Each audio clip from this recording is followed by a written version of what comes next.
अपने छत्तीसगढ़ की माटी से मैं तिलक लगा कर आया हूं। अध्यक्ष महोदय, मैं धन्य हूं कि प्रदेश के विकास की इस गंगोत्री में जो नवनिर्मित विधानसभा है, जिसका लोकार्पण देश के यशस्वी प्रधानमंत्री श्री नरेंद्र मोदी जी के द्वारा किया गया, मुझे हमारी सरकार का तीसरा बजट प्रस्तुत करने का सुअवसर प्राप्त हुआ है। इस ऐतिहासिक अवसर पर मैं छत्तीसगढ़ के 3 करोड़ जनता जनार्दन के प्रति आभार व्यक्त करता हूं, जिन्होंने हम पर भरोसा किया तथा प्रदेश की बागडोर हमारे हाथों में सौंपी। मैं इन 3 करोड़ भाई बहनों को आश्वस्त करना चाहता हूं कि उनके विश्वास की कसौटी पर हम खरा उतरेंगे और छत्तीसगढ़ को नई ऊंचाई तक पहुंचाने में कोई कोर कसर नहीं छोड़ेंगे। विकसित छत्तीसगढ़ 2047 हमारा दीर्घकालिक लक्ष्य है, जिसकी प्राप्ति के लिए हमने 2030 तक के मध्यकालिक लक्ष्य को निर्धारित किया है। हम एक स्पष्ट रोड मैप के साथ इस ओर आगे बढ़ रहे हैं। इसी पथ पर हमारा प्रत्येक बजट आगे बढ़ता हुआ एक एक कदम है। अध्यक्ष महोदय, हमारे विकास यात्रा का केंद्र बिंदु ज्ञान रहा है, गरीब, युवा, अन्नदाता और नारी, जिसके उत्थान के लिए गति की रणनीति पिछले बजट में अपनाई गई थी तथा ज्ञान के कल्याण के लिए इस बार हमारे बजट का थीम संकल्प है, जो कि जनता जनार्दन के प्रति हमारी प्रतिबद्धता को, निष्ठा को, समर्पण और दृढ़ संकल्प को रेखांकित करता है। अध्यक्ष महोदय, कोई भी लक्ष्य पूरा होता है संकल्प से। क्षमता कम या थोड़ी ज्यादा हो, लेकिन यदि दृढ़ इरादा हो तो संकल्प मजबूत हो तो कोई भी लक्ष्य संकल्पवान के सामने नतमस्तक हो जाता है। सभापति महोदय, संकल्प का आशय है ए से समावेशी विकास, ए से अधोसंरचना, एन से निवेश, के से कुशल मानव संसाधन, ए से अंत्योदय, एल से लाइवलीहुड और पी से पॉलिसी से परिणाम तक। महोदय, अब मैं संकल्प थीम के एस अर्थात समावेशी विकास की ओर सदन का ध्यान आकृष्ट करना चाहूंगा। सभापति महोदय, हमारे प्रदेश में विष्णु राज है। शायद सरकार समावेशी, सर्वस्पर्शी, सर्वव्यापक एवं सर्वग्राही होने के लिए दृढ़ संकल्पित है। हमारा लक्ष्य न केवल तेजी से विकास करना है, बल्कि इस बात का भी ध्यान रखना है कि विकास की इस दौड़ में समाज का कोई भी वर्ग या प्रदेश का कोई भी अंचल पीछे न रह जाए। अध्यक्ष महोदय, छत्तीसगढ़ ने अपनी विकास यात्रा में कई राष्ट्रीय एवं अंतर्राष्ट्रीय कीर्तिमान स्थापित किए हैं। 5000 करोड़ के बजट से शुरू हुआ यह सफर आज 35 गुना बढ़कर 1,72,000 करोड़ का आकार ले रहा है और इस सफर में राज्य के हर व्यक्ति, गरीब, युवा, अन्नदाता, महिला, उद्यमी, सबका योगदान रहा है। अध्यक्ष महोदय, समावेशी विकास का एक महत्वपूर्ण पहलू तुलनात्मक रूप से पीछे रह गए क्षेत्रों का विकास भी होता है। हमने सदैव यह प्रयास किया है कि राज्य के दूरस्थ ग्रामीण एवं वनांचल क्षेत्र भी विकास पथ पर मैदानी क्षेत्रों से कंधा मिलाकर चलें। इस दृष्टि से हमारे प्रदेश में बस्तर एवं सरगुजा अत्यंत महत्वपूर्ण हो जाती हैं। अध्यक्ष महोदय, जब हम बस्तर की बात करते हैं तो उसके प्राकृतिक सौंदर्य या सांस्कृतिक वैभव के साथ ही उसके इतिहास के अंधेरे अध्याय का भी स्मरण हो जाता है, जिससे होकर यह अंचल गुजरा है। दंतेवाड़ा में कलेक्टर रहते हुए मैंने स्वयं देखा कि कैसे स्कूल, हॉस्पिटल, छात्रावास, बैंक, सरकारी कार्यालयों को तबाह कर दिया गया था और वहां के लोगों के सपनों को, आकांक्षाओं को एक विध्वंसकारी नकारात्मक विचारधारा के पैरों तले कुचल देने का दुष्प्रयास किया गया था। नक्सलवाद का यह दौर केवल भौतिक विनाश का नहीं, बल्कि विश्वास के क्षरण का भी दौर था। अध्यक्ष महोदय, बस्तर में नक्सलवाद से मुक्ति किसी की भी कल्पनाओं से परे थी, लेकिन नए भारत के लौह पुरुष, देश के माननीय गृह मंत्री श्री अमित शाह जी ने मार्च 2026 की तारीख देकर मार्च 2026 तक नक्सलवाद को समाप्त करने का संकल्प लिया और इसे करके दिखा रहे हैं। तो 31 मार्च को मतलब पैरामिलिट्री फोर्स वापस हो जाएगा। अब जब नक्सलवाद का सूर्यास्त हो रहा है और बस्तर की पावन धरती शांति, पुनर्निर्माण और भरोसे की ओर लौट रही है, ऐसे में हमारा कर्तव्य है कि हम क्षेत्रीय विषमताओं को समाप्त करते हुए बस्तर के विकास पर अपने प्रयासों को केंद्रित करें। विकास का यही मॉडल सच्चे अर्थों में समावेशी विकास होगा। सभापति महोदय, बस्तर के उत्थान के प्रति हमारी संकल्पबद्धता को इन पंक्तियों के साथ मैं दोहराना चाहूंगा। इस माटी के संस्कारों ने गुंडाधुर को जन्म दिया था। इंद्रावती का पानी तो श्री राम ने भी पिया था। इस माटी के संस्कारों ने गुंडाधुर को जन्म दिया था। इंद्रावती का पानी तो श्री राम ने भी पिया था। प्रण करो मां दंतेश्वरी का, आंगन फिर खुशहाल करेंगे। इस झूठी विचारधारा को नकार, मुख्य धारा में विश्वास करेंगे।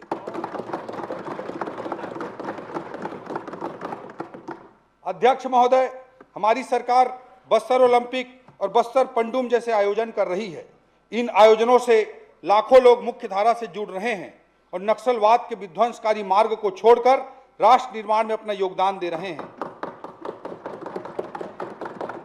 बस्तर ओलंपिक के आयोजन से हमारे वनांचल के युवाओं से जो प्रतिसाद मिला, उससे प्रेरित होकर हम सरगुजा ओलंपिक का भी आयोजन कर रहे हैं। बस्तर सरगुजा ओलंपिक की निरंतरता को बनाए रखने के लिए हमने बजट में इनके लिए 5-5 करोड़ का प्रावधान किया है। माननीय सभापति महोदय, दंतेवाड़ा में पहली बार एजुकेशन सिटी की परिकल्पना की गई थी, जहां से आज बच्चे मेडिकल एवं इंजीनियरिंग जैसी प्रवेश परीक्षाएं पास करके प्रतिष्ठित संस्थानों में दाखिला प्राप्त कर रहे हैं। इसी अनुभव से प्रेरित होकर हम नक्सलवाद के गढ़ कहे जाने वाले अबूझमाड़ एवं जगरगुंडा में 2 एजुकेशन सिटी की स्थापना करने जा रहे हैं, जिससे भावी पीढ़ी के लिए आकांक्षी से अग्रणी होने का मार्ग प्रशस्त होगा। जो जगह नक्सलियों का गढ़ हुआ करता था, अब वह शिक्षा के केंद्र का पर्याय बनेगा। बस्तर के युवाओं के सिर पर गौर सिंह भी दिखेगा और गले में स्टेथोस्कोप भी दिखेगा। हमने दोनों एजुकेशन सिटी के लिए 100 करोड़ का प्रारंभिक प्रावधान किया है। एजुकेशन सिटी में प्राथमिक शाला से लेकर उच्चतर माध्यमिक शाला, ITI, प्री मैट्रिक एवं पोस्ट मैट्रिक बालक बालिका छात्रावास, शिक्षक आवास इत्यादि स्थापित किया जाएगा। एक इकोसिस्टम डेवलप किया जाएगा। यह महज कुछ संस्थानों का समुच्चय मात्र नहीं होगा, बल्कि प्रेरणा का एक बड़ा केंद्र बनेगा। मुख्य धारा से जुड़कर कैसे अपनी जिंदगी को बदला जा सकता है, इसका यह एक बड़ा उदाहरण प्रस्तुत करेगा। अबूझमाड़ और जगरगुंडा से आदिवासी भाई बहनों की लगाई गई छलांग आने वाले दशकों में रायपुर या दिल्ली तक नहीं रुकेगी, बल्कि बस्तर का युवा अंतर्राष्ट्रीय स्तर तक अपनी दहाड़ मारेगा। आज कुछ लोगों को यह महज एक सपना लग सकता है, मगर लोकतंत्र के प्रदेश के इस सबसे बड़े मंदिर में खड़ा होकर पूरे विश्वास के साथ मैं इसे कहने का साहस कर पा रहा हूं। महोदय, एक समय था जब Bastar Surguja network, road network, telecom network, banking network सभी के लिए मोहताज हुआ करता था, लेकिन हमने 2 वर्षों में बस्तर के जगरगुंडा, पानीडोबीर, ओरछा, पामेड़, किस्टाराम तथा सरगुजा के डिंडो एवं आरा जैसे जगहों पर प्रयास कर बैंक ब्रांच खुलवाए। केंद्र सरकार ने डिजिटल भारत निधि योजना के तहत राज्य में नए 500 मोबाइल टावरों की स्वीकृति प्रदान की है, जिसका सबसे ज्यादा लाभ बस्तर और सरगुजा अंचल को मिलने वाला है। महोदय, बस्तर में विश्वसनीय इंटरनेट सेवा बनाए रखने के लिए बस्तर नेट परियोजना के तहत बजट में 5 करोड़ का अतिरिक्त प्रावधान भी किया गया है। मंत्री जी, 1 मिनट। अध्यक्षीय दीर्घा में माननीय श्री बृजमोहन अग्रवाल सांसद एवं श्रीमती रूप कुमारी चौधरी सांसद उपस्थित हैं। मैं सदन की ओर से उनका हार्दिक स्वागत करता हूं। माननीय सभापति महोदय, बस्तर और सरगुजा दोनों ही संभाग भौगोलिक दृष्टि से काफी बड़े हैं तथा आबादी का घनत्व कम होने से यहाँ ट्रांसपोर्ट की सुविधाएं पर्याप्त नहीं हैं। हमने पिछले बजट में यह वादा किया था कि इस समस्या का समाधान हम करेंगे। आज मुख्यमंत्री बस योजना अंतर्गत लगभग 70 बसों के परिचालन से बस्तर के पुअर्ती, बुरकापाल, भेज्जी और पामेड़ तथा सरगुजा के चंपा, अबीरा, डूभापानी, मड़कडोल जैसे स्थानों के रहवासी बस सेवा का लाभ उठा पा रहे हैं। इस योजना हेतु 10 करोड़ का इस बजट में भी प्रावधान किया गया है।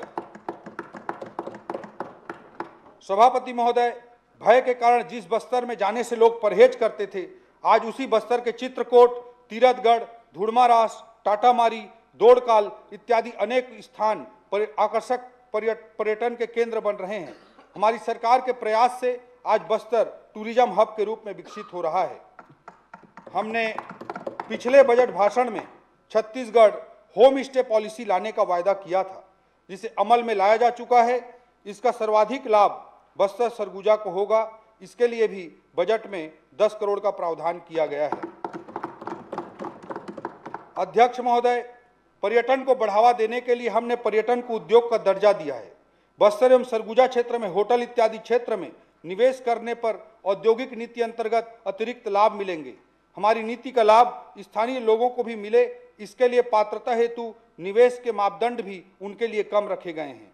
सरगुजा अंचल के लिए छत्तीसगढ़ का शिमला कहे जाने वाले मैनपाट हेतु 5 करोड़ तथा जसपुर के कोतेबीरा में धार्मिक पर्यटन हेतु भी बजटीय प्रावधान किया गया है। बस्तर एवं सरगुजा के नैसर्गिक सौंदर्य, मेला, मड़ई, उत्सव, धार्मिक स्थलों की राष्ट्रीय एवं अंतर्राष्ट्रीय स्तर पर पहचान बने, इसके लिए देश के प्रतिष्ठित टूर ऑपरेटर एवं सोशल मीडिया इन्फ्लुएंसर की कार्यशाला आयोजित करने के लिए भी बजटीय प्रावधान किया गया है। सभापति महोदय, बस्तर और सरगुजा में आजीविका के अवसर सृजित करने के लिए हम एक नई सोच के साथ नया प्रयास करने जा रहे हैं। बस्तर और सरगुजा में अलाइड कृषि सेक्टर, एग्रो एवं एग्रो फॉरेस्ट प्रोसेसिंग जैसे रोजगार आधारित सेक्टर्स में हम विशेष फोकस करेंगे, जो स्थानीय जीवन से सीधे जुड़े हुए हैं। वहाँ राइस मिल, पोल्ट्री फार्म, बकरी पालन फार्म, वनोपज प्रसंस्करण जैसे गतिविधियों के लिए बड़े केंद्र खुलें, इसके लिए हम योजना ला रहे हैं। इससे न केवल इन क्षेत्रों की उत्पादन क्षमता बढ़ेगी, बल्कि बड़ी संख्या में स्थानीय लोगों को रोजगार भी मिलेगा। इस योजना अंतर्गत हम निवेशकों को निवेश अनुदान देंगे, जिसके लिए इस बजट में 100 करोड़ का प्रावधान किया गया है। इसके साथ साथ व्यक्तिमूलक आजीविका के अवसरों को व्यापक करने हेतु छोटी इकाइयों में भी बकरी पालन, सुकर पालन एवं मधुमक्खी पालन को प्रोत्साहित किया जाएगा, जिसके लिए कुल 15 करोड़ का प्रावधान किया गया है। अध्यक्ष महोदय, हमने स्वास्थ्य सुविधाओं के स्तर में उन्नयन करने के लिए जगदलपुर में सुपर स्पेशलिटी हॉस्पिटल की शुरुआत की है, तब बस्तर एवं सरगुजा में स्वास्थ्य सुविधाओं का और विस्तार हो, इसके लिए कुनकुरी, मनेंद्रगढ़ एवं दंतेवाड़ा में मेडिकल कॉलेज प्रारंभ करने का निर्णय लिया है, जिनके संचालन के लिए 50 करोड़ की राशि का इस बार इस बजट में प्रावधान किया गया है। अध्यक्ष महोदय, बस्तर एवं सरगुजा में स्वास्थ्य सुविधाओं को बेहतर करने के लिए हम डॉक्टर एवं विशेषज्ञों की भर्ती करेंगे। अध्यक्ष महोदय, हम बस्तर और सरगुजा क्षेत्र में रोड नेटवर्क को बढ़ाने के लिए विशेष प्रयास कर रहे हैं, जिससे कि दूर दराज के अंदरूनी सड़कों को एनएच या स्टेट हाईवे से कनेक्टिविटी मिल सके। बजट में शामिल नारायणपुर के जाटलूर से इतामपारा भैरमगढ़ 28 करोड़, नारायणपुर के कुतुल से ओरछा 20 करोड़, बीजापुर के इतुलवाड़ा से तुमनार 20 करोड़, बीजापुर के चेरपाल से गुटुमपाली 20 करोड़, दंतेवाड़ा के मुचनार से बारसूर 9 करोड़, कांकेर के ज्ञानी ढाबा चौक से दुधावा बिरगुड़ी 11 करोड़, सुकमा के कुन्ना से मिचवार पुल 7 करोड़, NH 43 लुचकी घाट से NH 343 Ramanujganj 7 crore, Balrampur Ramanujganj ring road 10 crore, Jashpur के आगडीही नीमगांव 8 करोड़, जसपुर के पंडरापाट से भड़िया 12 करोड़, भैया थान के तेलगांव से बूंदिया चौक 7 करोड़, कोरिया से चिरमिरी 10 करोड़ जैसे सड़कों के प्रावधान जैसे सैकड़ों सड़कों के प्रावधान इस बजट में किए गए हैं।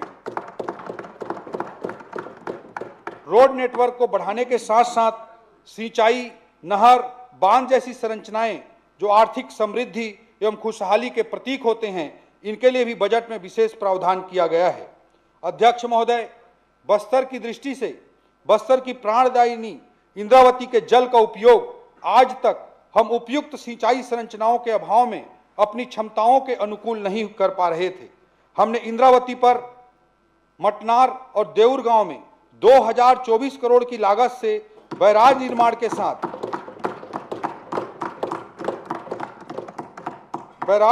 साथ 68 किलोमीटर नहर की स्वीकृति प्रदान की है, जिससे बस्तर में लगभग 32,000 हेक्टेयर क्षेत्र में सिंचाई की सुविधा का विस्तार होगा।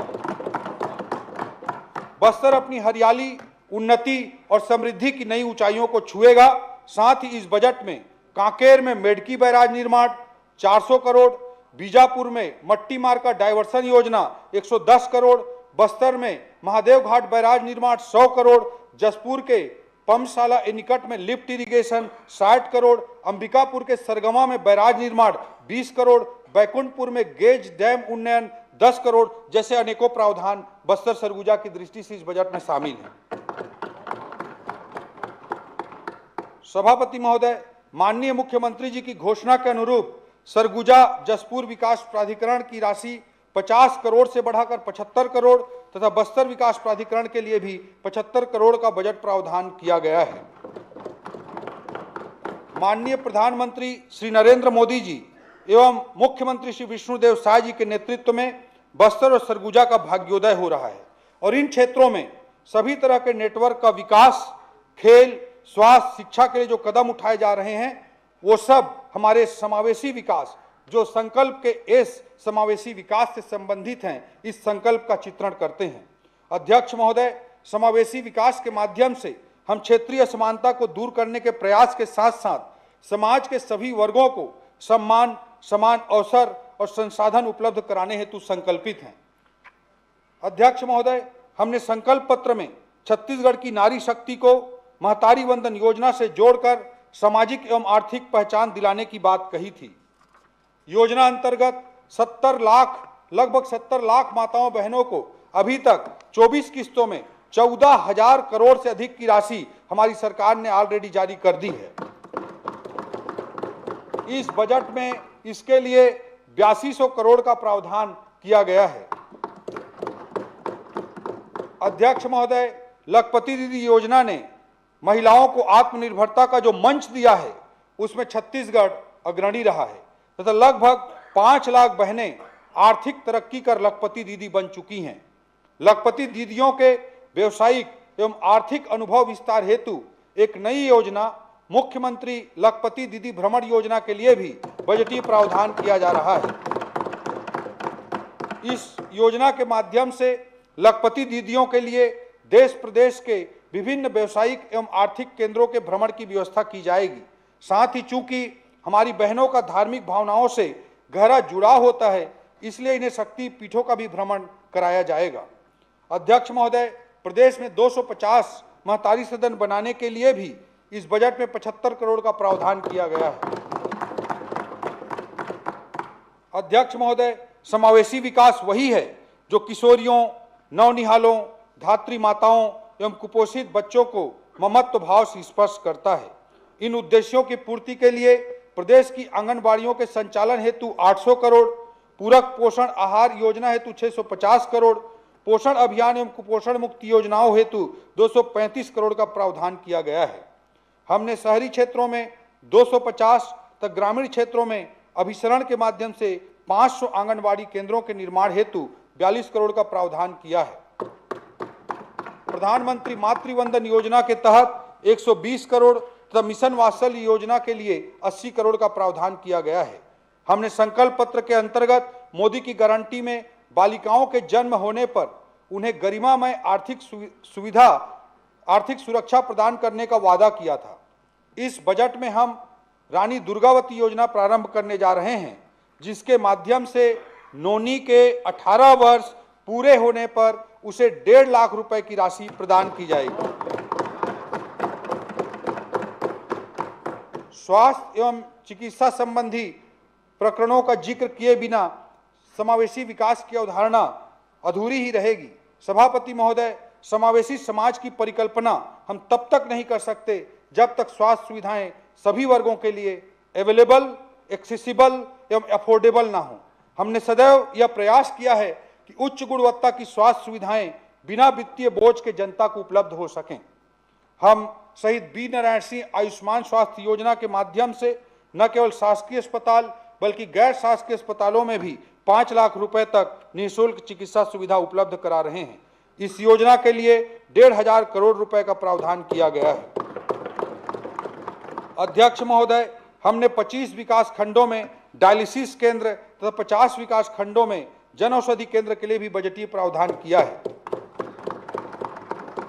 इसके अतिरिक्त राज्य भर में स्वास्थ्य सुविधाओं के विस्तार एवं सुदृढ़ीकरण के लिए हमने महत्वपूर्ण प्रावधान किए हैं, जैसे राष्ट्रीय स्वास्थ्य मिशन के लिए 2,000 करोड़ रुपए, 25 से अधिक एसएचसी, पीएचसी तथा सीएचसी के भवन निर्माण, 220 बिस्तर जिला अस्पताल चिकित्सालय अंबिकापुर तथा 200 बिस्तर जिला चिकित्सालय धमतरी के लिए भवन निर्माण, जीएनएम प्रशिक्षण केंद्र दुर्ग, कोंडागांव, जसपुर तथा रायपुर के भवनों का निर्माण, रामनगर, रायपुर तथा कुंडा कबीरधाम के प्राथमिक स्वास्थ्य केंद्रों का सामुदायिक स्वास्थ्य केंद्रों के रूप में उन्नयन तथा भवन निर्माण, 200 बिस्तर मातृ शिशु अस्पताल कालीबाड़ी, रायपुर एवं 200 बिस्तर जिला अस्पताल चिरमिरी के लिए सेटअप की भी स्वीकृति इस बजट में दी गई है।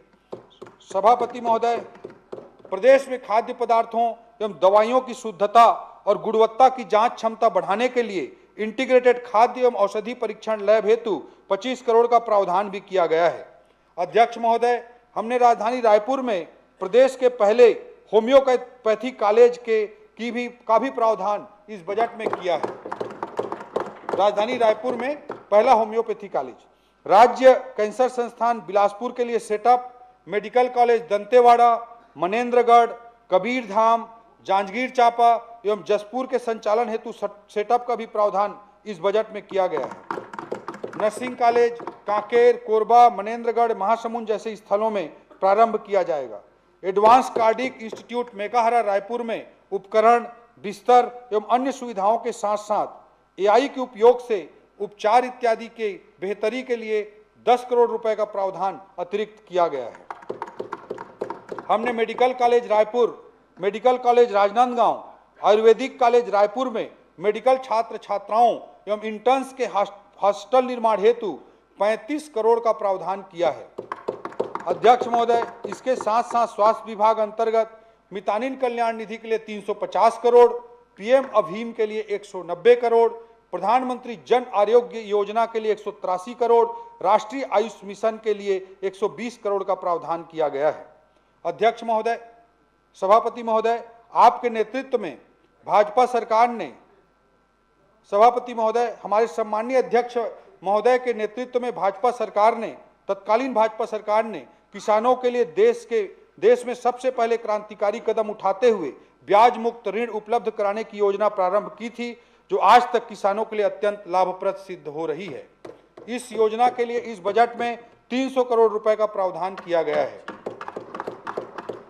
हमारी सरकार सहकार की भावना को और समृद्ध करते हुए सहकारी समितियों के कामकाज में विविधता लाने के लिए उन्हें कॉमन सर्विस सेंटर सीएससी के रूप में विकसित कर रही है।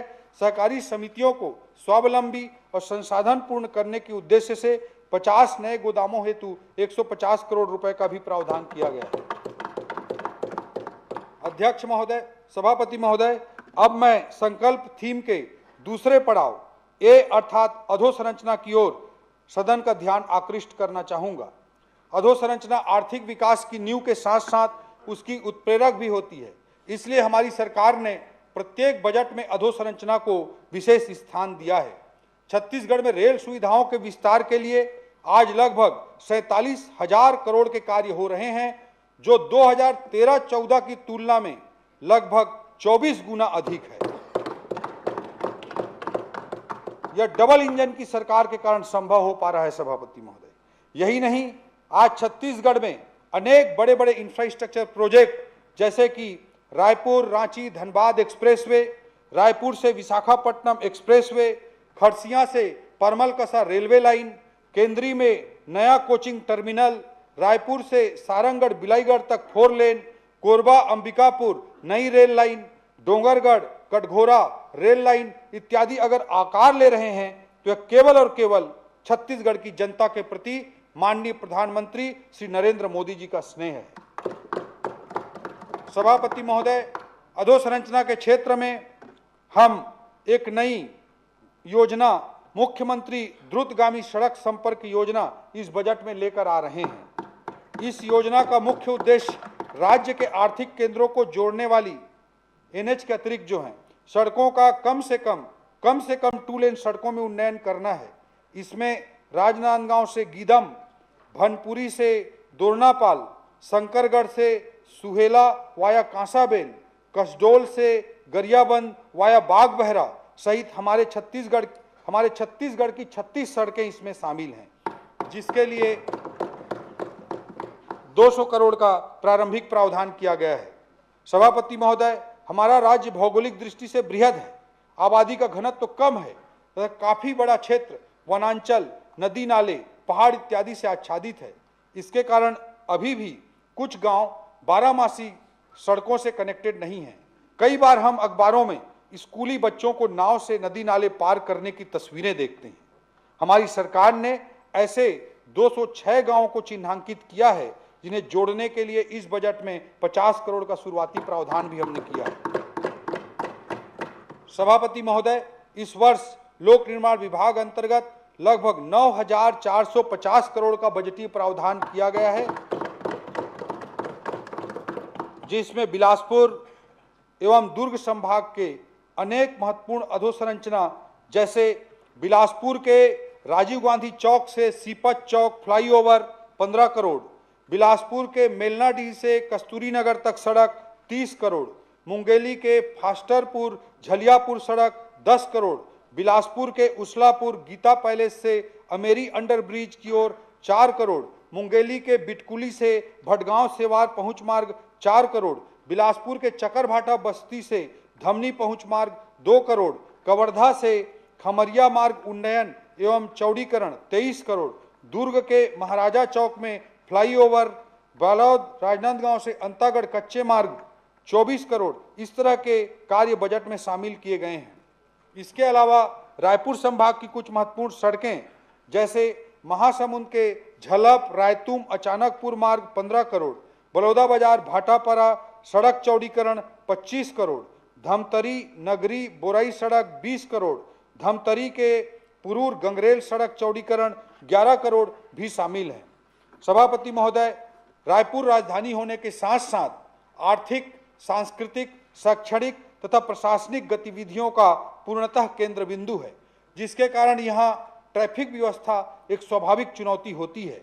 इस चुनौती से निपटने के लिए हमने रायपुर के लिए राजधानी पैकेज के तहत महत्वपूर्ण सड़कों मोआ से सेरीखेड़ी 100 करोड़, लाभांडी से सड्डू 100 करोड़, भनपुरी चौक फ्लाईओवर 20 करोड़, मोआ से दलदल सिवनी ब्रिज तक सड़क 8 करोड़, शारदा चौक से Tatyapara Chowk flyover 10 crore, VIP road पर श्री राम मंदिर के पास foot over bridge 7 crore, Ashoka Ratan से कोया कचना में बृहद पुल 8 करोड़ जैसे महत्वपूर्ण परियोजनाएं शामिल की गई हैं।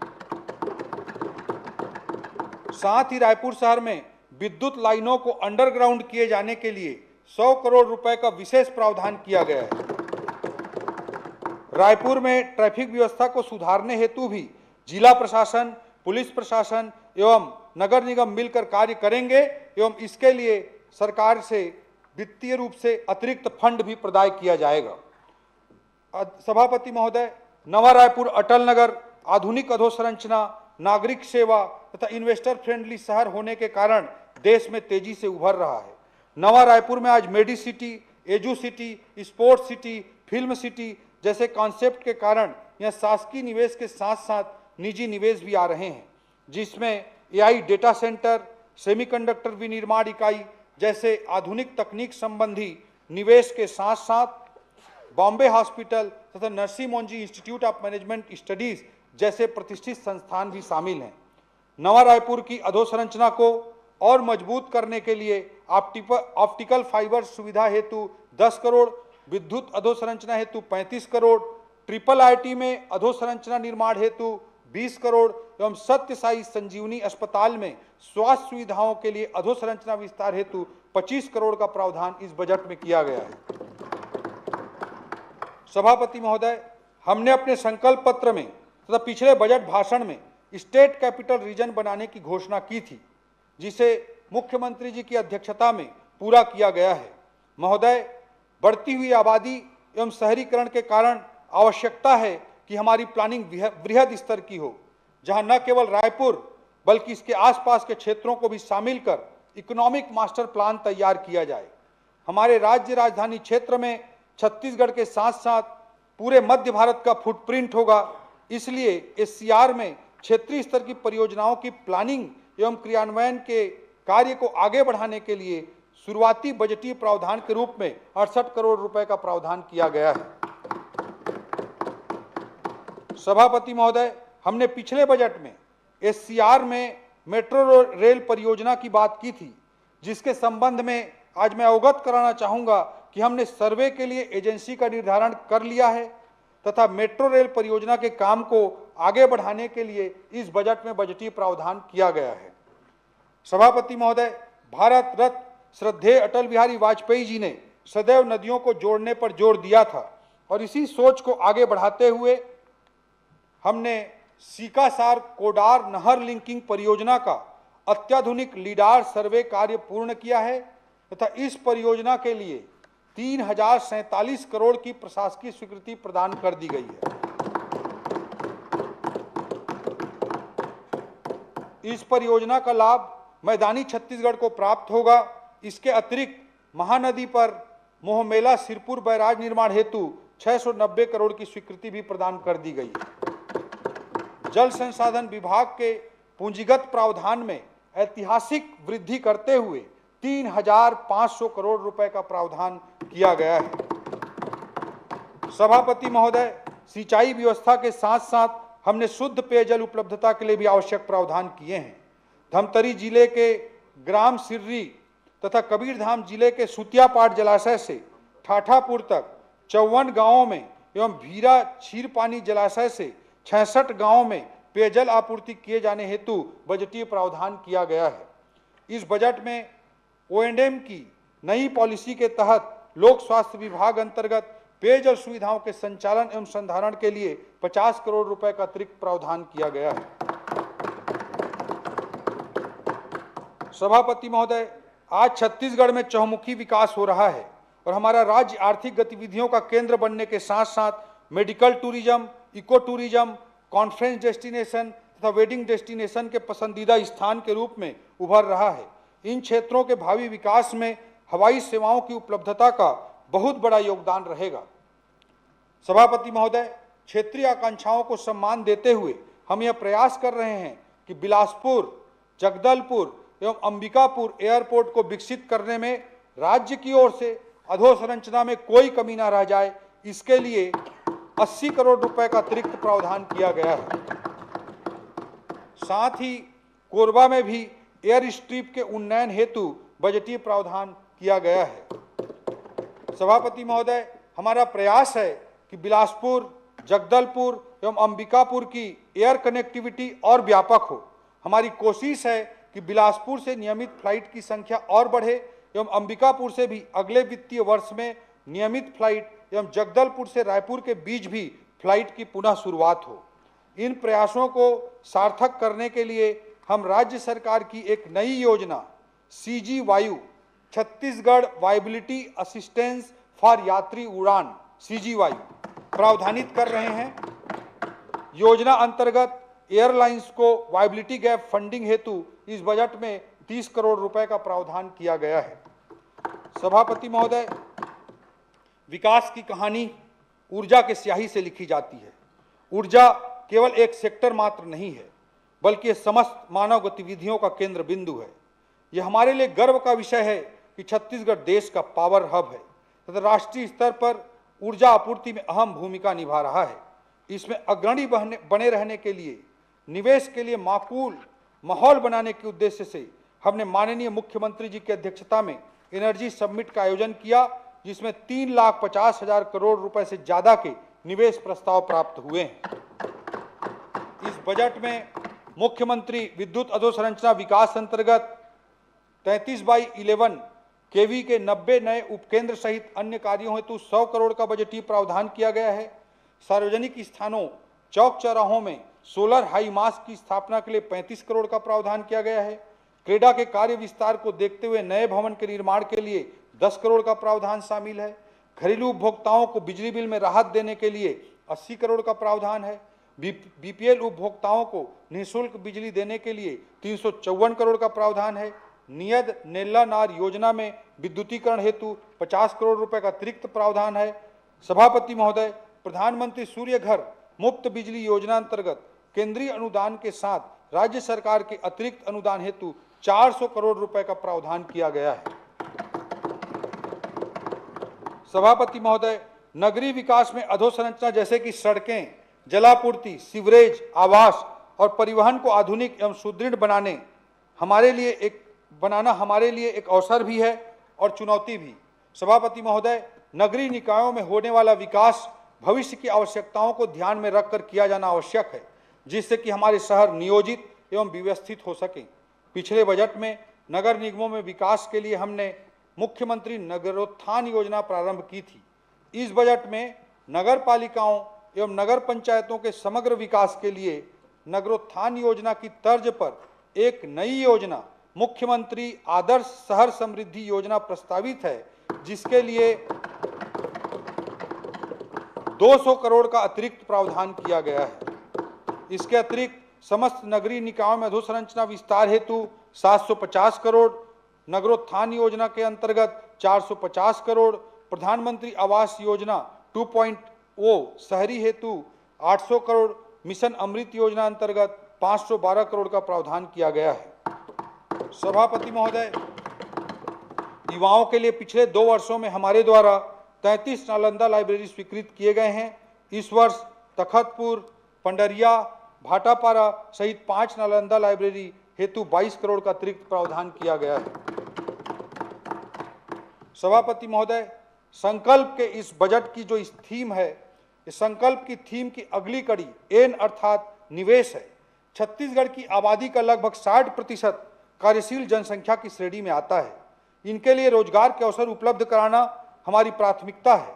वर्तमान में देखा जाए तो हमारी अर्थव्यवस्था में उद्योग क्षेत्र का लगभग 48% तथा सेवा क्षेत्र का लगभग 35% योगदान है। हमारा यह प्रयास है कि निवेश के माध्यम से विकसित अर्थव्यवस्थाओं की तरह उद्योग एवं सेवा क्षेत्र का विस्तार हो, जिससे न केवल प्रत्यक्ष एवं औपचारिक रोजगार के अवसर सृजित होंगे, बल्कि अप्रत्यक्ष रोजगार सृजन की असीम संभावनाएं भी निर्मित होंगी। हमारी औद्योगिक विकास नीति 2024 से 2030 रोजगार पर केंद्रित है। तब विगत वर्ष लगभग 1000 उद्योगों को उत्पादन प्रमाण पत्र जारी किया गया है तथा इन उद्योगों के द्वारा 8000 करोड़ से अधिक के निवेश के साथ साथ 15000 से अधिक रोजगार के अवसर सृजित हुए हैं। धमतरी के कचना में 17 एकड़ क्षेत्र में प्रदेश की पहली 4 मंजिला प्लग एंड प्ले फैक्ट्री विकसित की जा रही है। सभापति महोदय, देश और दुनिया के निवेशकों को छत्तीसगढ़ में आकर्षित करने के लिए माननीय मुख्यमंत्री जी के नेतृत्व में रायपुर, दिल्ली, मुंबई, बेंगलुरु, अहमदाबाद और जापान के ओसाका तक इन्वेस्टर कनेक्ट कार्यक्रम आयोजित किया गया, जिसके परिणाम स्वरूप लगभग 8 लाख करोड़ से अधिक के निवेश प्रस्ताव राज्य को प्राप्त हुए हैं। औद्योगिक क्षेत्रों की वृद्धि करने हेतु इस वित्तीय वर्ष में मटिया, कसडोल, बिरकोनी, महासमुंद, छाती, धमतरी, बनगांव भी, पत्थलगांव सहित 23 औद्योगिक क्षेत्रों की स्थापना के लिए 250 करोड़ रुपए का प्रावधान किया गया है।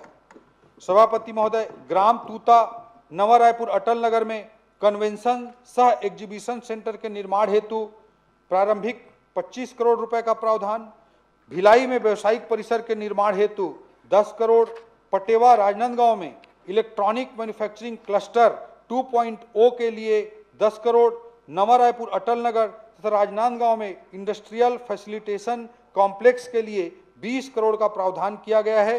पिछले बजट में हमने छत्तीसगढ़ चैम्बर ऑफ कॉमर्स के भवन निर्माण के लिए बजटीय प्रावधान किया गया है, जिसे अमली जामा पहनाया जा चुका है। इस बजट में बस्तर चैम्बर ऑफ कॉमर्स के भवन निर्माण के लिए प्रावधान किया गया है। सभापति महोदय, निवेश को बढ़ावा देने के लिए ईज ऑफ डूइंग बिजनेस के तहत अनेकों सुधार जैसे सिंगल विंडो सिस्टम, छत्तीसगढ़ जन विश्वास अधिनियम इत्यादि लाकर यह प्रयास किया गया है कि हम रेगुलेटर से ज़्यादा फैसिलिटेटर की भूमिका में रहें।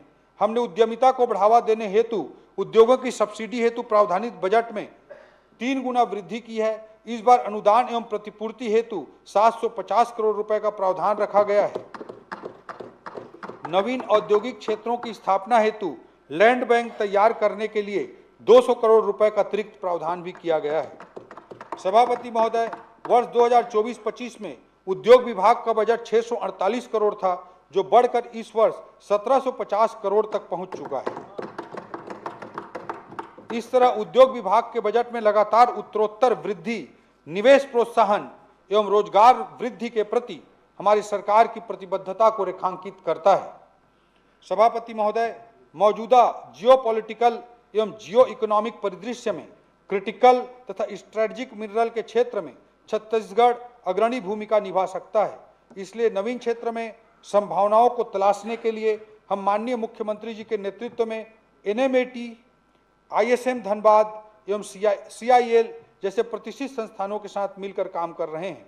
सभापति महोदय, प्रदेश में खान एवं खनिजों के ऑनलाइन एवं डिजिटाइज प्रबंधन हेतु खनिज ऑनलाइन 2.0 के लिए 35 करोड़ का प्रावधान किया गया है। सोना खान भवन के उन्नयन एवं निर्माण हेतु 20 करोड़ रुपए का प्रावधान शामिल है। सभापति महोदय, अब मैं संकल्प थीम की अगली कड़ी के अर्थात कुशल मानव संसाधन के बारे में जिक्र करना चाहूंगा।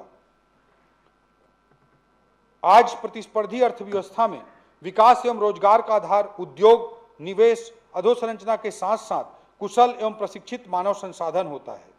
उच्च शिक्षा। सभापति महोदय, कुशल मानव संसाधन के लिए उच्च शिक्षा सबसे महत्वपूर्ण पड़ाव है, जहां छात्र अपनी रुचि, कौशल और टैलेंट के आधार पर आगे का विकल्प चुनता है। महाविद्यालयों को केवल एक पढ़ने पढ़ाने के संस्थान के रूप में नहीं, बल्कि सेंटर ऑफ एक्सीलेंस के रूप में विकसित करना आवश्यक है। इसलिए आगामी चरण में हमने 5 शासकीय महाविद्यालयों, राम भजन महाविद्यालय जसपुर, जे योगानंदन छत्तीसगढ़ महाविद्यालय रायपुर, डॉक्टर वामन वासुदेव पाटंकर कन्या महाविद्यालय दुर्ग, दाऊ कल्याण सिंह कला एवं वाणिज्य महाविद्यालय बलौदाबाजार तक किरोड़ीमल महाविद्यालय रायगढ़ को सेंटर ऑफ एक्सीलेंस के रूप में उन्नयन करने के लिए चयनित किया है, जिसके लिए इस बजट में 15 करोड़ रुपए का अतिरिक्त प्रावधान किया गया है। बलौदाबाजार में नवीन बीएड कॉलेज, खड़गवां एवं बड़ी करेली में नवीन महाविद्यालय की स्थापना, मिनी माता कर्मा महाविद्यालय बलौदाबाजार एवं स्वामी आत्मानंद शासकीय आदर्श महाविद्यालय अटारी रायपुर का स्नातकोत्तर महाविद्यालय में उन्नयन हेतु बजटीय प्रावधान किया गया है। सभापति महोदय, चित्रकूट, भानु प्रतापपुर, पोड़ी बचरा कोरिया, बागबहरा जसपुर, जरहा गांव मुंगेली एवं सिर्री धमतरी सहित 25 कॉलेजों के भवन निर्माण के लिए 25 करोड़ का प्रावधान किया गया है।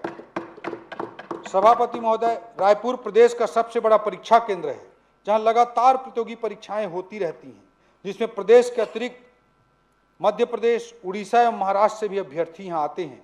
इसे ध्यान में रखते हुए और रायपुर को एक बड़े परीक्षा केंद्र के रूप में और विकसित करने के लिए एक मेगा परीक्षा केंद्र स्थापना हेतु 25 करोड़ रुपए का प्रावधान इस बजट में किया गया है। इससे राज्य को प्रतियोगी परीक्षाएं करवाने में सहूलियत होगी, छात्रों को भी इसका लाभ प्राप्त होगा और रायपुर एक बड़े परीक्षा केंद्र के रूप में आसपास के राज्यों के बीच में डेवलप होगा।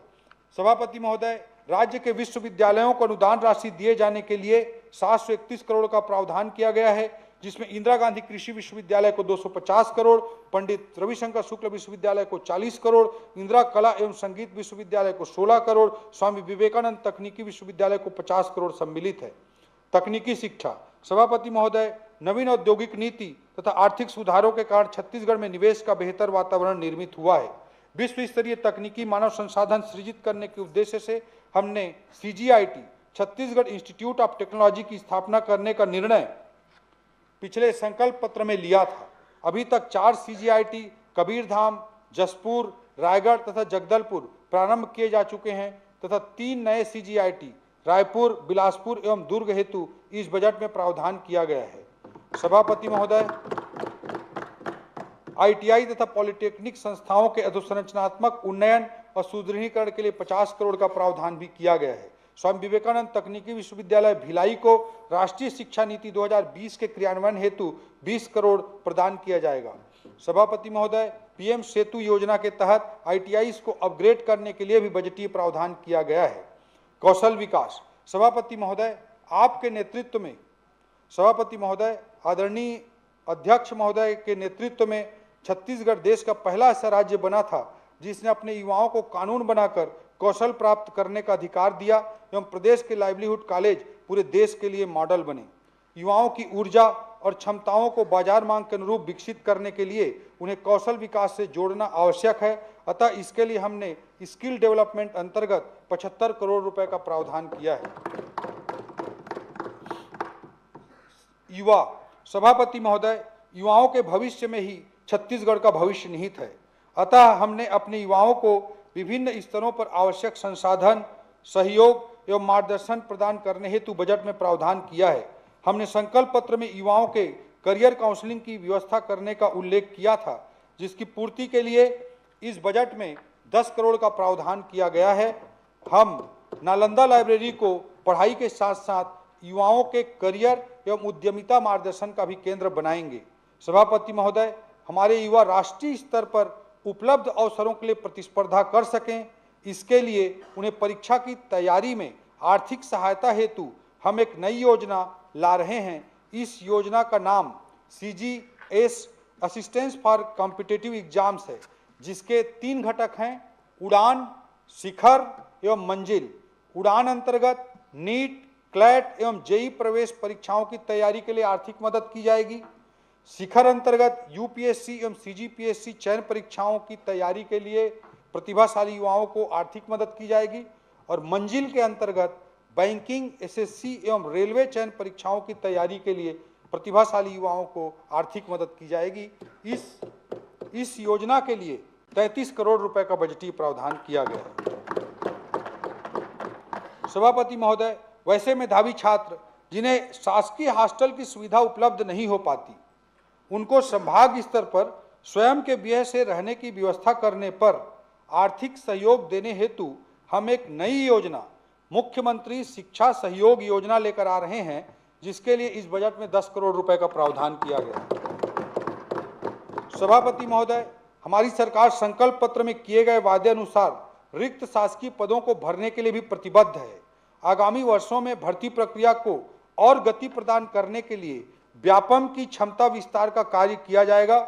इससे व्यापम ज़्यादा से ज़्यादा परीक्षाएं समयबद्ध तरीके से आयोजित कर सकेगा एवं अधिक से अधिक अभ्यर्थी उसमें भाग ले सकेंगे। इससे भर्ती प्रक्रिया पूर्ण होने की समयावधि भी कम होगी।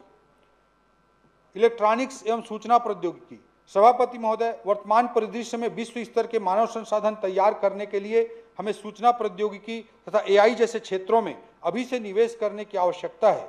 इसी ध्येय के साथ हमने इस बजट में 36 इंक CG इनोवेशन सेंटर तथा STPI सेंटर फॉर एक्सीलेंस की स्थापना हेतु 35 करोड़ का प्रावधान हमने किया है। सभापति महोदय, मैं संकल्प थीम की अगली कड़ी ए अर्थात अंत्योदय की तरफ सदन का ध्यान आकर्षित करना चाहूँगा। पंडित दीनदयाल उपाध्याय जी के अंत्योदय दर्शन, जिसमें उन्होंने समाज के सबसे निर्धन, वंचित तथा अंतिम पंक्ति में खड़े व्यक्ति के उत्थान की परिकल्पना की है, यही हमारे आर्थिक विकास तथा समावेशी समृद्धि का सिद्धांत है। महोदय, श्रृंखला उतनी ही मजबूत होती है जितनी मजबूत उसकी सबसे कमजोर कड़ी होती है। अर्थात सही मायने में हम उतने ही विकसित हुए हैं जितने की पंक्ति में खड़ा सबसे आखिरी व्यक्ति विकसित हो पाया है। हमारा बजट इन्हीं वंचित, शोषित, गरीब वर्गों के लिए समर्पित है। खाद्य। सभापति महोदय, हमने मुख्यमंत्री खाद्यान्न सहायता योजना अंतर्गत बजट में 5000 करोड़ का प्रावधान किया है एवं संपूर्ण पोषण सुरक्षा उपलब्ध कराने के उद्देश्य से चना, शक्कर, फोर्टिफाइड राइस, गुड़ तथा आयोडाइज्ड नमक के लिए 1000 करोड़ का प्रावधान रखा है। सभापति महोदय, मैं संकल्प के अंत्योदय के अध्याय को हमारे बुजुर्गों, दिव्यांगजनों, विधवाओं, असहाय वर्गों के लोगों को समर्पित करना चाहूँगा। हमने यह प्रयास किया है कि अंत्योदय की सच्ची भावना के अनुरूप इन सभी के लिए सम्मान और सुरक्षा की व्यवस्था कर सकें। सामाजिक सुरक्षा सहायता अंतर्गत विभिन्न पेंशन योजनाओं हेतु कुल 1422 करोड़ रुपए का प्रावधान किया गया है। सभापति महोदय, वरिष्ठ नागरिकों की गरिमा, स्वास्थ्य और सामाजिक सहभागिता को ध्यान में रखते हुए प्रदेश के प्रत्येक जिला मुख्यालय में सियानगुड़ी को वरिष्ठ नागरिकों के डे केयर सेंटर के रूप में विकसित किया जाएगा, जिसका संचालन सामाजिक संस्थाओं के माध्यम से किया जाएगा। इस योजना हेतु इस बजट में 5 करोड़ रुपए का अतिरिक्त प्रावधान किया गया है। जिला सूरजपुर एवं रायगढ़ के पंडरीपानी में 100 सीटर दृष्टि एवं श्रवण बाधित विद्यालय एवं छात्रावास के लिए 6 करोड़ और रायपुर के मठपुरैना में दृष्टि एवं श्रवण बाधित विद्यालय के लिए 2 करोड़ 50 लाख रुपए का अतिरिक्त प्रावधान किया गया है। राज्य के सभी 33 जिलों में नशा मुक्ति केंद्रों के संचालन के लिए 20 करोड़ रुपए का प्रावधान किया गया है। उभयलिंगी कल्याण बोर्ड के लिए भी इस बजट में प्रावधान किया गया है। जनजाति कल्याण। सभापति महोदय, अंत्योदय की विचारधारा को वास्तविकता में बदलने की पहली शर्त है कि जनजातीय वर्ग के लोगों को संसाधन उपलब्ध कराएं। उनके लिए अवसरों का निर्माण करें तथा उनकी संस्कृति और परंपराओं का संरक्षण करें। इस दिशा में हम लगातार प्रयास कर रहे हैं। हमने जनजातीय स्वतंत्रता संग्राम सेनानी संग्रहालय का निर्माण किया, जिसका लोकार्पण माननीय प्रधानमंत्री श्री नरेंद्र मोदी जी के द्वारा किया गया। जनजातीय संस्कृति के संवर्धन, संरक्षण तथा इसके सम्मान में हमने जनजातीय संग्रहालय का भी निर्माण किया है। सभापति महोदय, विशेष पिछड़ी जनजातियों के समग्र उत्थान के लिए महत्वाकांक्षी प्रधानमंत्री जनमन योजना अंतर्गत सड़क निर्माण के लिए 500 करोड़ तथा आवास निर्माण हेतु 200 करोड़ का प्रावधान किया गया है।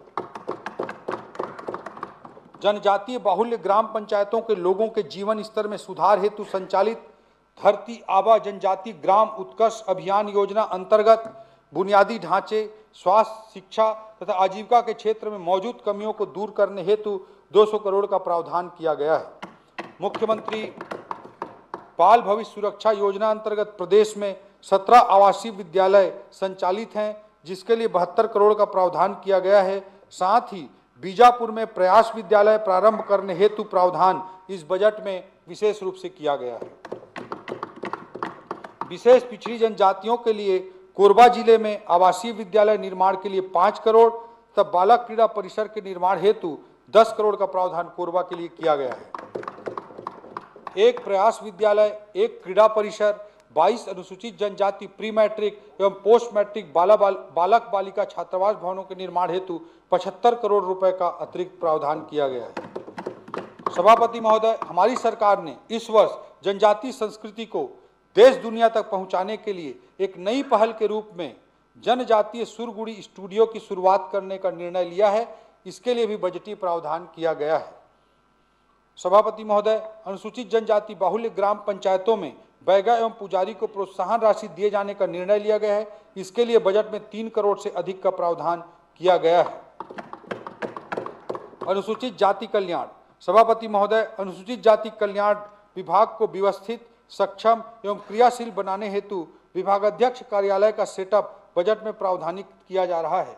सभापति महोदय, विगत 2 वर्षों में माननीय मुख्यमंत्री जी द्वारा कई सतनाम भवन एवं समाज हेतु सामुदायिक भवनों की स्वीकृति प्रदान की गई है, जिसमें प्रमुख रूप से भंडारपुरी में गुरुद्वारा मोतीमाल हेतु 17 करोड़, ग्राम मुंगेली में सतनाम भवन के पुनरुद्धार हेतु 25 लाख, ग्राम श्वेतगंगा में सामुदायिक भवन निर्माण हेतु 50 लाख, सतनाम भवन भिलाई में डोम निर्माण हेतु 50 लाख, ग्राम भंडारपुरी में डोम निर्माण हेतु 1 करोड़, रायपुर में समाज के भवन हेतु 1 करोड़, मड़वा में सतनाम धर्मशाला हेतु 50 लाख शामिल है। इसके अलावा गिरौदपुरी मेला हेतु वार्षिक 25 लाख आवंटन को बढ़ाकर 50 लाख किया जाना भी शामिल है। इसी कड़ी में माननीय मुख्यमंत्री जी की घोषणा अनुरूप आगामी वर्ष से बाबा गुरु घासीदास जयंती कार्यक्रम हेतु ग्राम लालपुर थाना में 15 लाख, ग्राम श्वेतगंगा में 10 लाख, भिलाई में 10 लाख, भंडारपुरी मेला हेतु 20 लाख का प्रदाय किया जाएगा।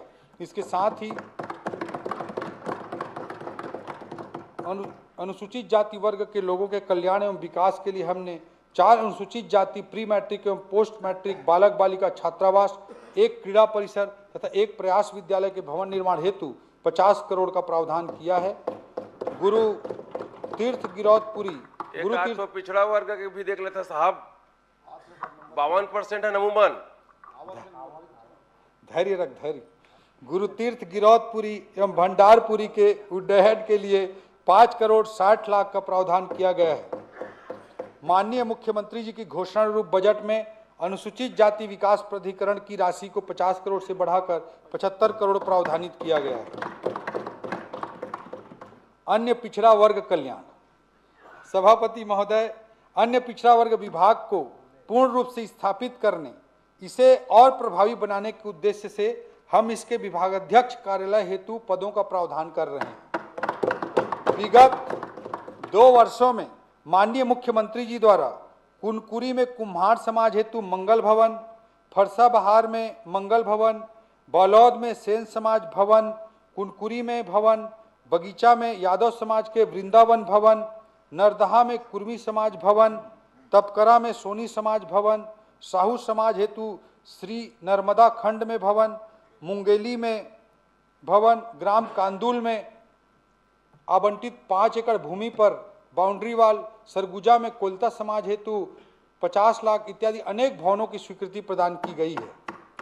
सभापति महोदय, हमने अन्य पिछड़ा वर्ग की बेटियों के लिए रायपुर में 200 सीटर अन्य पिछड़ा वर्ग पोस्ट मैट्रिक छात्रावास तथा मनेंद्रगढ़ एवं रायगढ़ में 100 सीटर अन्य पिछड़ा वर्ग पोस्ट मैट्रिक छात्रावास के लिए बजट में प्रावधान किया है। साथ ही बिलासपुर में अन्य पिछड़ा वर्ग के लिए प्रयास आवासीय विद्यालय भवन निर्माण के लिए 20 करोड़ का प्रावधान किया गया है। सभापति महोदय, अन्य पिछड़ा वर्ग विकास प्राधिकरण के लिए 80 करोड़ तथा माननीय मुख्यमंत्री जी की घोषणा अनुरूप मध्य क्षेत्र विकास प्राधिकरण की राशि को 50 करोड़ से बढ़ाकर 75 करोड़ करने का प्रावधान इस बजट में किया गया है। श्रम कल्याण, सभापति महोदय, हमने असंगठित श्रमिक सुरक्षा एवं कल्याण हेतु 128 करोड़ का प्रावधान किया है। रायपुर एवं इसके आसपास के क्षेत्रों में तीव्रता के साथ औद्योगिकरण हो रहा है, जहां काम करने के लिए प्रवासी श्रमिक अन्य जिलों एवं विभिन्न क्षेत्रों से आते हैं, जिनके पास रहने की कोई आवासीय सुविधा नहीं होती है। इनकी सुविधा के लिए नवा रायपुर में प्रवासी मजदूर आवासीय परिसर का निर्माण किया जा रहा है। इसके लिए भी बजट में प्रावधान किया गया है। भूमिहीन कृषि मजदूर परिवारों के लिए दीनदयाल उपाध्याय भूमिहीन कृषि मजदूर योजना के अंतर्गत 600 करोड़ रुपए का बजटीय प्रावधान किया गया है। सभापति महोदय, हमारे संकल्प पत्र के वायदे के अनुरूप हम किसानों और मजदूरों का दुर्घटना बीमा भी कराएंगे। इसके लिए भी इस बजट में प्रावधान लाया गया है। सभापति महोदय, संकल्प थीम के अगले पड़ाव एल अर्थात लाइवलीहुड के संबंध में मैं आपके माध्यम से सदन का ध्यान आकृष्ट करना चाहूंगा। आधुनिक युग में आजीविका न केवल जीवन यापन का एक माध्यम है, बल्कि लोगों के आत्मसम्मान, पहचान और अपनी आकांक्षाओं की पूर्ति का एक साधन है। छत्तीसगढ़ की बड़ी आबादी प्रत्यक्ष अथवा अप्रत्यक्ष रूप से कृषि, उद्यानिकी, पशुपालन, मत्स्य पालन, ग्रामोद्योग, लघु वनोपज इत्यादि से जुड़ी हुई है। कृषि, कुटीर उद्योग, हस्तशिल्प जैसे क्षेत्र हमारे राज्य में लाइवलीहुड के मजबूत आधार बने, इसके लिए इनके विस्तार की कार्य योजना बनाई गई है। कृषि, सभापति महोदय, छत्तीसगढ़ के समावेशी एवं सर्वांगीण विकास तथा खुशहाली का रास्ता खेतों से, खलिहानों से, मेड़ों से, नहरों से और तालाबों से होकर किसानों के घर तक पहुंचता है। छत्तीसगढ़ में कृषि एक व्यवसाय नहीं, बल्कि हमारी संस्कृति है, हमारी पहचान है और ग्रामीण अर्थव्यवस्था की नींव है।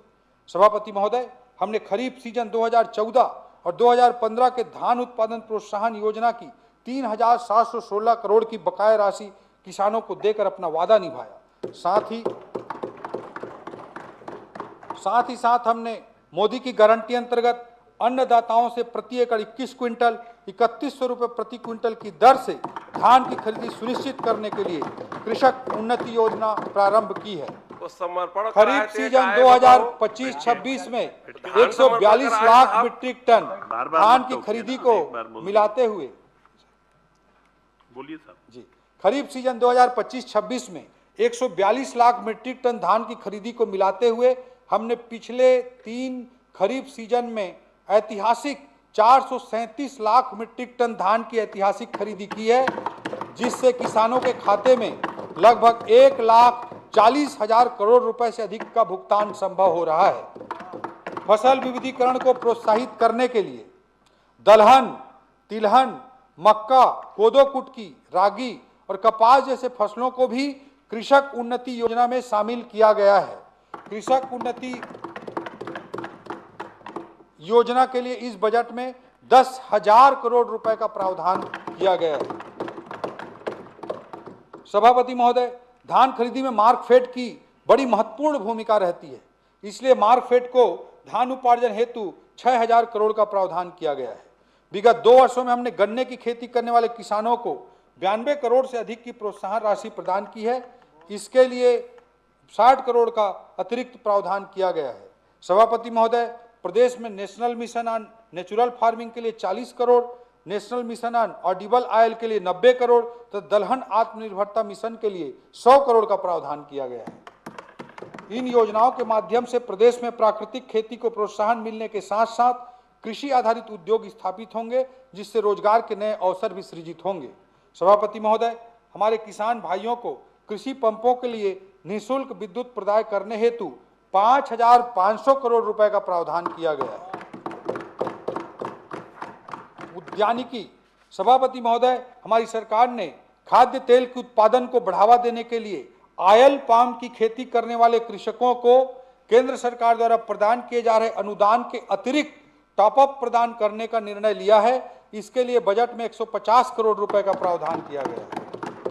राज्य के उत्तरी पठारी क्षेत्र मैनपाट, शंकरगढ़, कुसमी तथा बगीचा में आलू की खेती करने वाले किसानों को प्रोत्साहित करने के लिए आलू प्रदर्शन विकास योजना भी प्रारंभ की गई है। इसके लिए भी बजटीय प्रावधान किया गया है। चूहा इंदिरा गांधी कृषि विश्वविद्यालय में आलू से अब सोना बनाना, समझे कि नहीं समझे? माननीय सभापति महोदय, इंदिरा गांधी कृषि 1 घंटा हो गया, विश्वविद्यालय 1 घंटा हो गया और पूर्व वित्त मंत्री है बहिष्कार करके चले गए, और कितना देर लगेगा? इंदिरा गांधी कृषि विश्वविद्यालय में भाभा परमाणु अनुसंधान केंद्र की सहायता से सेंटर ऑफ एक्सीलेंस की स्थापना हेतु बजटीय प्रावधान किया गया है। सभापति महोदय, अन्य महत्वपूर्ण योजनाओं के प्रावधान इस प्रकार हैं। प्रधानमंत्री फसल बीमा योजना के लिए 820 करोड़, एकीकृत वाटरशेड प्रबंधन कार्यक्रम हेतु 170 करोड़, कृषक समग्र विकास योजना हेतु 150 करोड़, प्रधानमंत्री कृषि सिंचाई योजना हेतु 130 करोड़ और राष्ट्रीय कृषि विकास योजना हेतु 130 करोड़। मत्स्य पालन, सभापति महोदय, प्रधानमंत्री मत्स्य संपदा योजना के लिए बजट में 200 करोड़ रुपए का प्रावधान किया गया है।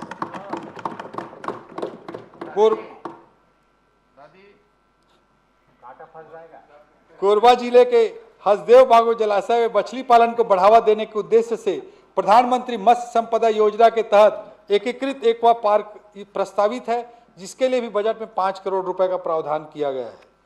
पशुधन विकास, सभापति महोदय, यह अवसर उन लाखों चरवाहों, गोपालकों और पशुपालकों के प्रति कृतज्ञता व्यक्त करने का है जो हमारी ग्रामीण अर्थव्यवस्था के असली स्तंभ हैं। हमारी सरकार ने राज्य में डेयरी उद्यमिता को प्रोत्साहित कर आजीविका का प्रमुख साधन बनाने के लिए डेयरी समग्र विकास योजना प्रारंभ की है तथा इसके लिए बजट में 90 करोड़ रुपए का प्रावधान किया गया है। इस योजना के तहत रायपुर, बिलासपुर एवं जगदलपुर के मिल्क प्रोसेसिंग सेंटर का उन्नयन भी शामिल है।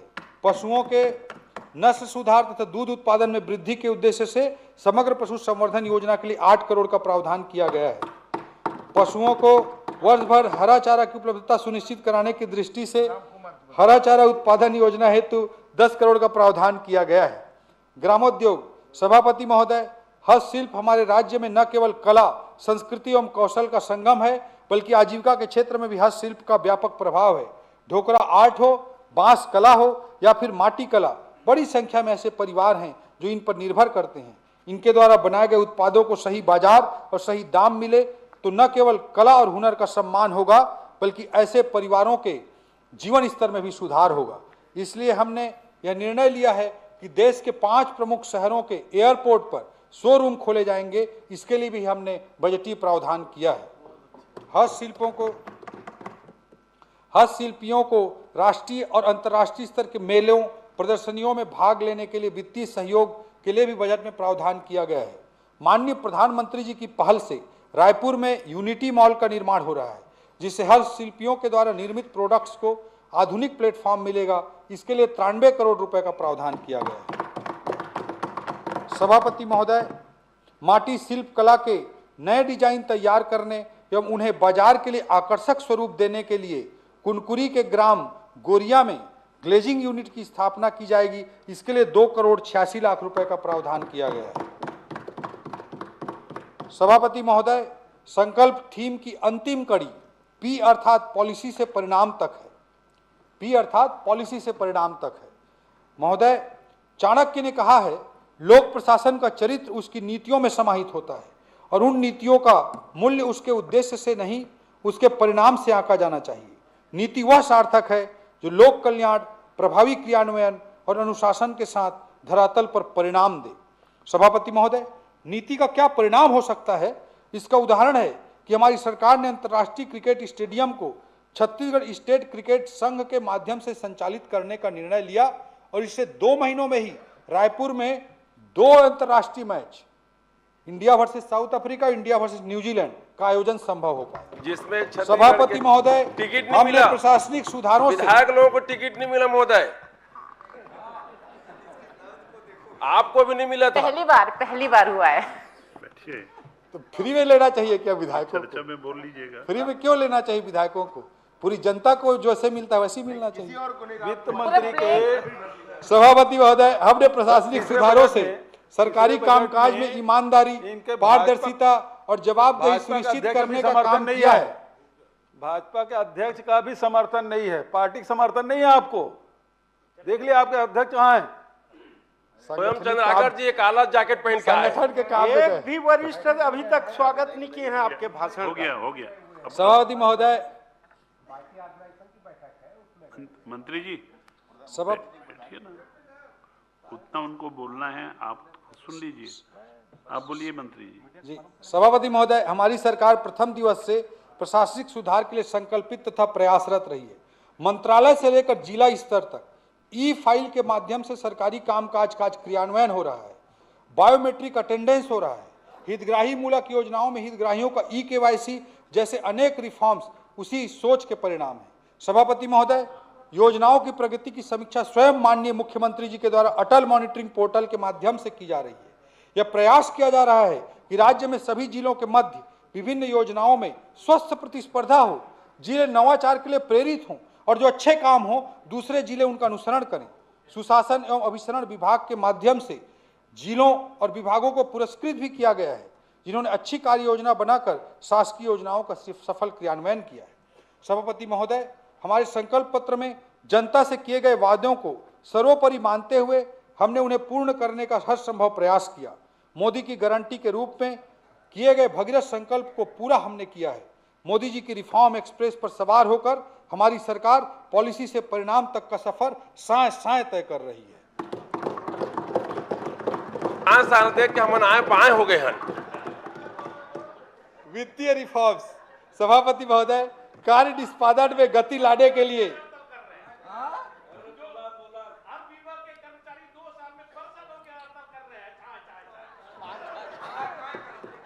बाबूजी सीट डाउन। सभापति महोदय, कार्य निष्पादन में गति लाने के लिए वित्त विभाग द्वारा सभी विभागों के लिए वित्तीय अधिकारों के प्रत्यायोजन सीमा को बढ़ाई गई है। साथ ही नवीन मद के कार्यों की प्रशासकीय स्वीकृति की सीमा 3 करोड़ से बढ़ाकर 5 करोड़ कर दी गई है ताकि विभाग द्रुत गति से कार्य कर सके। हमने पिछले बजट में छत्तीसगढ़ पेंशन फंड तथा Chhattisgarh growth and stability fund के गठन का निर्णय लिया था, जिसे हमने पूर्ण भी कर लिया है तथा इस बजट में इसके लिए हमने क्रमशः 500 करोड़ रुपए और 250 करोड़ रुपए का प्रावधान किया है। सभापति महोदय, रिफॉर्म्स के क्रम को आगे बढ़ाते हुए Chhattisgarh state financial services limited की स्थापना किया जाना भी इस बजट में प्रस्तावित है, जो राज्य के विकास के लिए उचित दरों पर फंड उपलब्ध कराने के इनोवेटिव प्रयास करेगी। इस संस्थान की स्थापना के लिए इस बजट में प्रावधान किया गया है। रियल टाइम पेमेंट एसएनए स्पर्श के क्रियान्वयन में छत्तीसगढ़ राज्य देश में अव्वल रहा, जिसके लिए केंद्र से राज्य को 500 करोड़ रुपए की अतिरिक्त राशि प्राप्त हुई है। एसएनए स्पर्श के सुचारू संचालन के लिए सेंट्रल ट्रेजरी स्थापना हेतु भी इस बजट में प्रावधान किया गया है। हम अगले वित्तीय वर्ष से राज्य पोषित योजनाओं के लिए भी एसएनए मॉडल लागू करने का प्रयास करेंगे। सभापति महोदय, छत्तीसगढ़ राज्य के गठन के प्रावधानों के तहत अविभाजित मध्य प्रदेश एवं शासकीय सेवकों के पेंशन भुगतान की जिम्मेदारी मध्य प्रदेश एवं छत्तीसगढ़ दोनों की संयुक्त रूप से है। पेंशनरों का डेटाबेस डिजिटाइज नहीं होने तथा पेंशन भुगतान को ट्रैक करने की कोई व्यवस्था नहीं होने के कारण लेखा मिलान सुव्यवस्थित नहीं था। हमने 8 महीनों की कड़ी मेहनत से पेंशनरों का डेटाबेस डिजिटाइज किया, जिसके विश्लेषण से यह ज्ञात हुआ कि हमें मध्य प्रदेश से आगामी वर्षों में 10,000 करोड़ से अधिक की राशि मिलने जा रही है एवं पेंशन के व्यय भार में भी हर वर्ष इससे कमी आएगी। राज्य में हमारे द्वारा किए गए रिफॉर्म्स के एवज में केंद्र सरकार से एससीए अंतर्गत प्राप्त राशि में अप्रत्याशित वृद्धि हुई है। हमें 2 वर्षों में लगभग 13,000 करोड़ रुपए एससीए के अंतर्गत केंद्र से मिले हैं, जो 2020-21 में मात्र 286 करोड़ रुपए था। राजस्व रिफॉर्म्स, सभापति महोदय, राजस्व कार्यों में पारदर्शिता, सरलता और दक्षता लाने के लिए हमने अनेक सुधार किए हैं, जिसमें स्वतः नामांतरण, ऑटो म्यूटेशन, ऑटो डाइवर्सन, जियो रिफरेंसिंग इत्यादि शामिल हैं। इन सुधारों को आगे बढ़ाते हुए हम एकीकृत प्लेटफॉर्म उपहार लागू करेंगे, जिसके लिए 25 करोड़ रुपए का इस बजट में प्रावधान किया गया है। प्रदेश में अविवादित नामांतरण, बंटवारा एवं राजस्व प्रकरणों के त्वरित निराकरण एवं फेसलेस व्यवस्था के निर्माण के लिए साइबर तहसील की स्थापना की जाएगी। इसके लिए भी इस बजट में प्रावधान किया गया है। सभापति महोदय, राजस्व व्यवस्था के प्रशासनिक सुदृढ़ीकरण हेतु नरहरपुर, कांकेर एवं अंबागढ़ चौकी में नए एसडीएम कार्यालय भी खोले जाएंगे। पंजीयन रिफॉर्म्स, सभापति महोदय, 10 क्रांतिकारी रिफॉर्म्स ने पंजीयन व्यवस्था की तस्वीर बदली है। ऑनलाइन सर्च एवं डाउनलोड, भार मुक्त प्रमाण पत्र, व्हाट्सएप सूचना सेवा, मॉडल रजिस्ट्री ऑफिस जैसी सुविधाएं अब नागरिकों को उपलब्ध हैं। इन सुविधाओं को आगे बढ़ाने के लिए 10 करोड़ रुपए का प्रावधान रखा गया है। सभापति महोदय, भाटापारा, भिलाई, केसकाल सहित 15 स्थानों में मॉडल उप पंजीयक भवन के लिए भी बजटीय प्रावधान किया गया है। जीएसटी रिफॉर्म्स, सभापति महोदय, माननीय प्रधानमंत्री श्री नरेंद्र मोदी जी ने एक राष्ट्र एक कर के रूप में जीएसटी व्यवस्था को लागू किया। कर व्यवस्था में जो एक क्रांतिकारी सुधार का जो आगाज हुआ है, इसी के तार्किक क्रम में व्यापारियों और नागरिकों की सुविधा की दृष्टि से जीएसटी 2.0 रिफॉर्म लाया गया।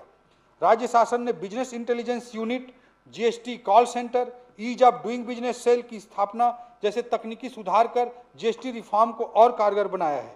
तकनीकी सुधारों को निरंतर गति प्रदान करने के लिए सूचना प्रौद्योगिकी अंतर्गत 25 करोड़ रुपए का प्रावधान किया गया है।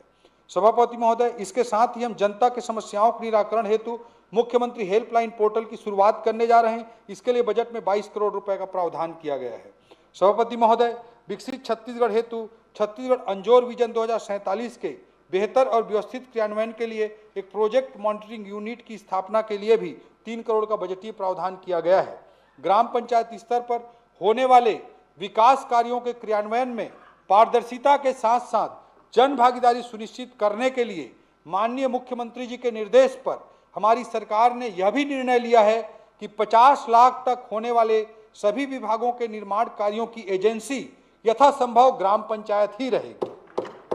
सभापति महोदय, हम यह प्रयास करेंगे कि संकल्प के माध्यम से जन भावना की आकांक्षाओं को पूरा करें, अपनी नीतियों और योजनाओं को धरातल पर उतारें। अगले क्रम में कुछ प्रमुख विभागों से संबंधित उपलब्धियों और प्रावधानों को मैं सदन के पटल पर प्रस्तुत करना चाहूंगा।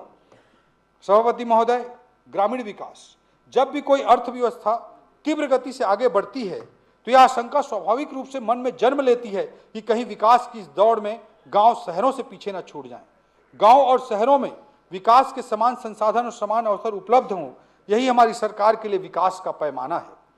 महोदय, हमने प्रधानमंत्री ग्राम सड़क योजना अंतर्गत इस वर्ष 1700 करोड़ से अधिक का प्रावधान किया है, जिसमें लोरमी पंडरिया रोड से सिंघनपुरी, सिलतरा से बेलसरा, टेकड़ से सेलर वाया कबीरपारा, रबेली रोड से जरती, हदबंद से शिकारी केसली वाया जांगड़ा, भिलाई बाजार से कटसीरा अखरापाली, बैकुंठपुर से सराई गहना, दुलदुला से कुनकुरी लावाकेरा वाया चटकपुरी लोटापानी, फरसागुड़ा से कुंगारपाल, बड़े डोंगर से कोनगुड़, पिकरी से नवलपुर, करौधा से पाकरडी तथा जोबा से पीढ़ी सिरपुर समेत 70 नवीन सड़कें एवं 21 पुल जैसे कार्य भी इस बजट में शामिल हैं।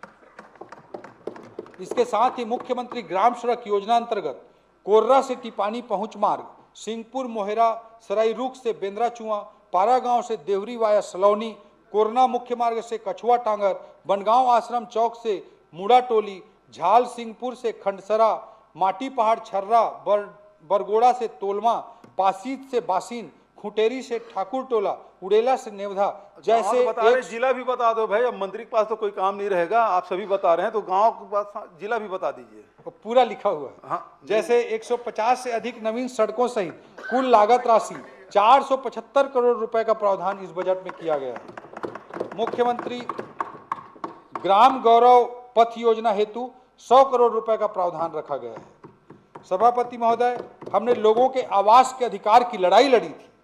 मोर आवास मोर अधिकार का अभियान चलाया था और जब से हमारी सरकार आई है हमने 26 लाख आवासों की स्वीकृति प्रदान की है। इस बजट में भी हमने प्रधानमंत्री आवास योजना ग्रामीण हेतु 4,000 करोड़ रुपए का प्रावधान किया है। अभी किस्त विस्त मिले नहीं है ना, पुराना टेकन किस्त आए नहीं अभी तक महोदय जी। और रेताला अब फिल्म अधूरा देवो है, कह रहा लगाए नहीं है, दिलवा घर देते मल्ला। तो बेचारे उद्धार हो जाता हूँ। रेताला फिल्म देवो कह रहा लेकिन पैसा लेते रॉयल्टी लेते होगा कुमार जी, सदन में बोल रहा हो प्रधानमंत्री उसका रेट को बढ़ाया जाए, आवास आप- योजना आवास योजना ग्रामीण का दर हेतु को बढ़ाया जाए, उतना नहीं बढ़ 4,000 पाएगा। करोड़ का प्रावधान जी, किया आप गया है। दर उपसचेतक को हैं। बढ़ाया जाए। वित्त मंत्री जी सभापति के- महोदय, वित्त वर्ष मंत्री जी के- 2005 में वित्त मंत्री जी के भाषण में इतना ज्यादा टोका टाकी ठीक नहीं है। अभी तो बहस होगी, अब एक आध बड़े नेता कर लिए, ठीक है महोदय, साहब, अब वो तो सभापति- उनका अधिकार है। सभापति महोदय, बाकी मंत्रियों के लिए कुछ छोड़ेंगे कि बोलिए, नहीं बोलिए। सभापति महोदय? माननीय सभापति पूरा जी, बड़ा बजट है तो एक समय रोड तो का लगेगा। बता रहे हैं वो। सुनिए बैठ के। वित्त मंत्री पहला बार गांव विस्तार टोला से को बता रहे हैं, अब आप मंत्री मंत्री जो लोग के लिए कुछ नहीं छोड़ अपने रहे हैं। बजट में आपके क्या लिए बोलेंगे, कितना उन लोगों प्रावधान है, को उसका नहीं छोड़ रहा है, सभापति तो इसलिए महोदय, तो हम लोग थक गए। वर्ष 2005 में पढ़ लीजिए। हमने प्रधानमंत्री आवास योजना ग्रामीण हेतु 4,000 करोड़ का प्रावधान रखा है। सभापति महोदय, वर्ष 2005 में जब मैं आईएएस में भर्ती हुआ था तब मनरेगा योजना प्रारंभ हुई थी, और आज 20 साल के बाद जब मैं यहाँ खड़ा हूं तब से लेकर आज तक इस योजना में पहले कोई भी आमूलचूल परिवर्तन नहीं हुआ था। सभापति महोदय, बहता पानी निर्मला अर्थात बहता पानी ही शुद्ध रहता है। जब देश निरंतर आगे बढ़ रहा हो तब ऐसी परिस्थिति में 20 साल पुरानी योजनाओं में बिना कोई प्रासंगिक परिवर्तन किए हम देश को आगे नहीं बढ़ा सकते। यही कारण है कि केंद्र सरकार और अधिक बजट और महत्वाकांक्षा के साथ नवीन योजना विकसित भारत जी राम जी प्रारंभ करने जा रही है।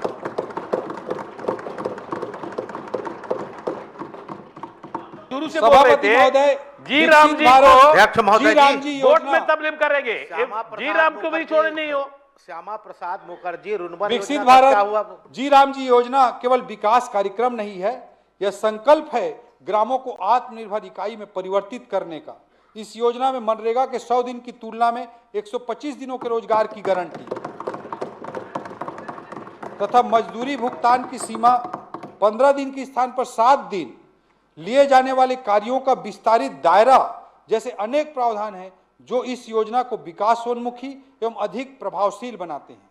विकसित भारत जी राम जी योजना के सफल क्रियान्वयन के लिए हमने मनरेगा की तुलना में बजट में ऐतिहासिक वृद्धि करते हुए 4,000 करोड़ रुपए का प्रावधान किया है। स्कूल शिक्षा, सभापति महोदय, शिक्षा के माध्यम से हम लोगों में व्याप्त अनगिनत संभावनाओं को अवसर में बदल देते हैं, जिसके आधार पर न केवल अर्थव्यवस्था बल्कि संपूर्ण समाज सर्वांगीण विकास के रास्ते पर अग्रसर होता है। शिक्षा मानव पूंजी का केंद्र भी है, निवेश भी। शिक्षा व्यवस्था को सुदृढ़ एवं आधुनिक बनाने के लिए हमने प्रयास किए हैं। सभापति महोदय, पीएम श्री योजना के माध्यम से राज्य के लगभग 350 स्कूलों को मॉडल स्कूल बनाया जा रहा है। इसी तर्ज पर हम भी राज्य में चरणबद्ध तरीके से विद्यालयों को आदर्श शैक्षणिक संस्था के रूप में विकसित करने की एक नई योजना स्वामी विवेकानंद उत्कृष्ट शाला योजना की शुरुआत करने जा रहे हैं।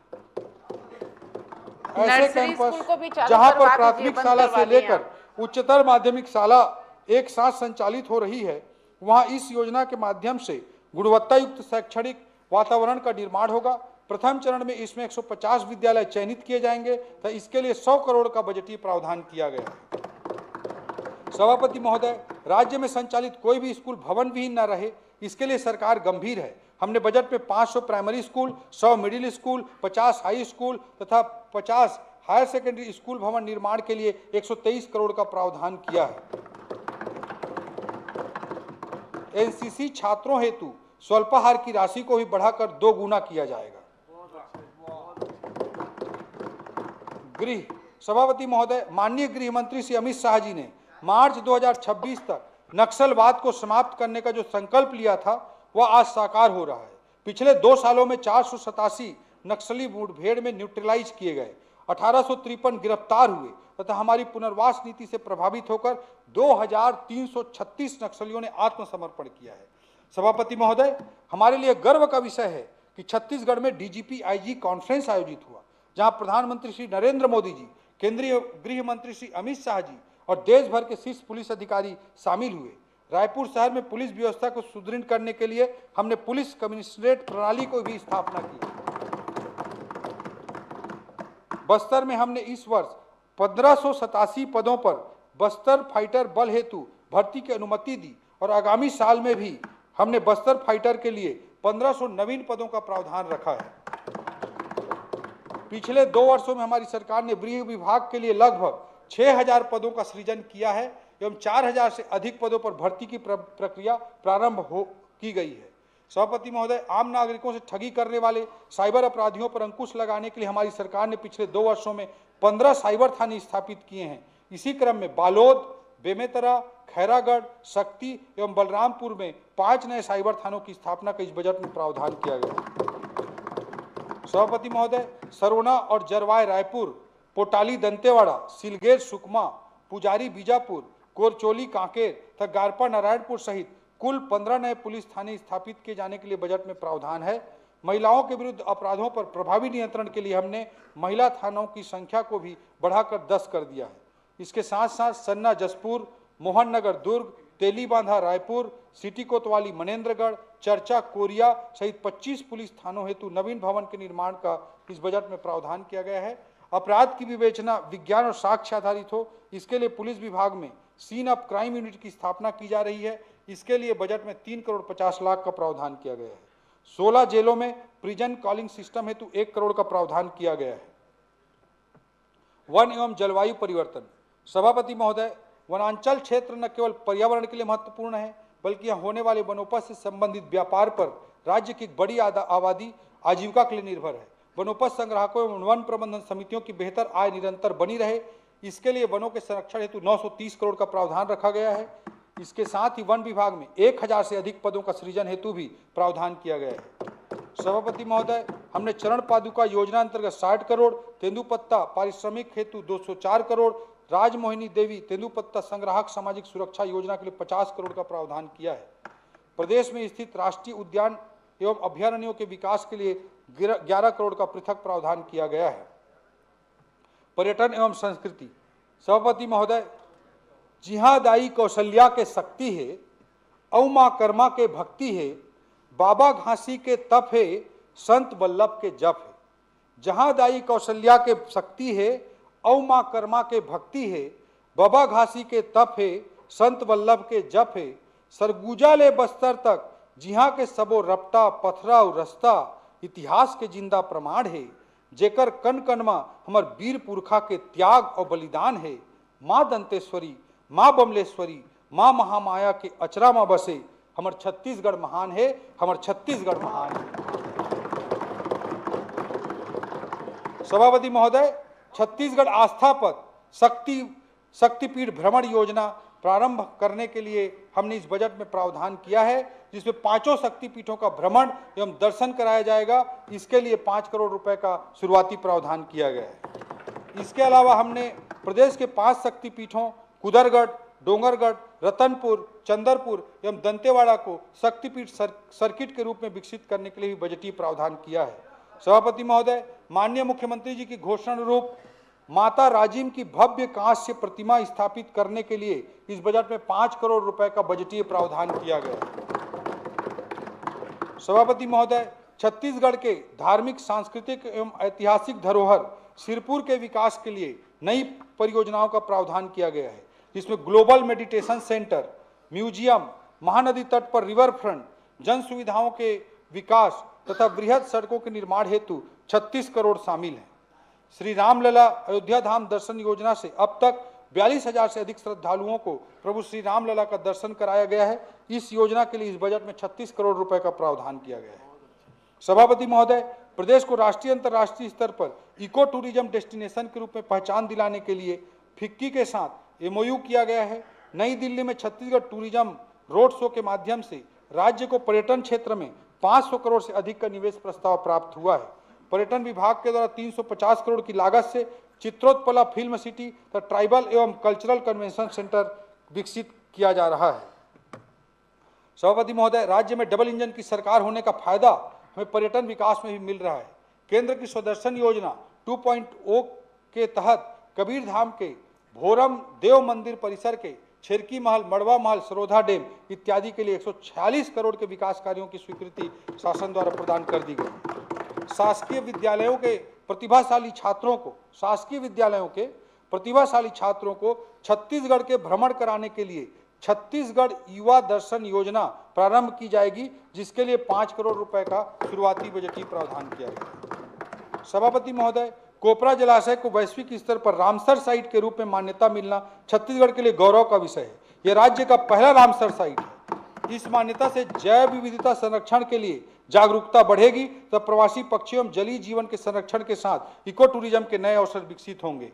सभापति महोदय, दमऊ दरहा को पर्यटन स्थल के रूप में विकसित करने मैनपाट, बस्तर सर्किट, श्री यंत्र भवन डोंगरगढ़ एवं मां कुदरगढ़ी के दरबार में पहुंचने के लिए रोपवे एवं अन्य परियोजनाओं के लिए नवीन मद में 35 करोड़ का प्रावधान किया गया है। सभापति महोदय, रायपुर प्रवास के दौरान स्वामी विवेकानंद जी के निवास स्थल देव भवन को राष्ट्रीय स्मारक के रूप में विकसित कर इसका संरक्षण करने के लिए 5 करोड़ रुपए का प्रावधान किया गया है। सभापति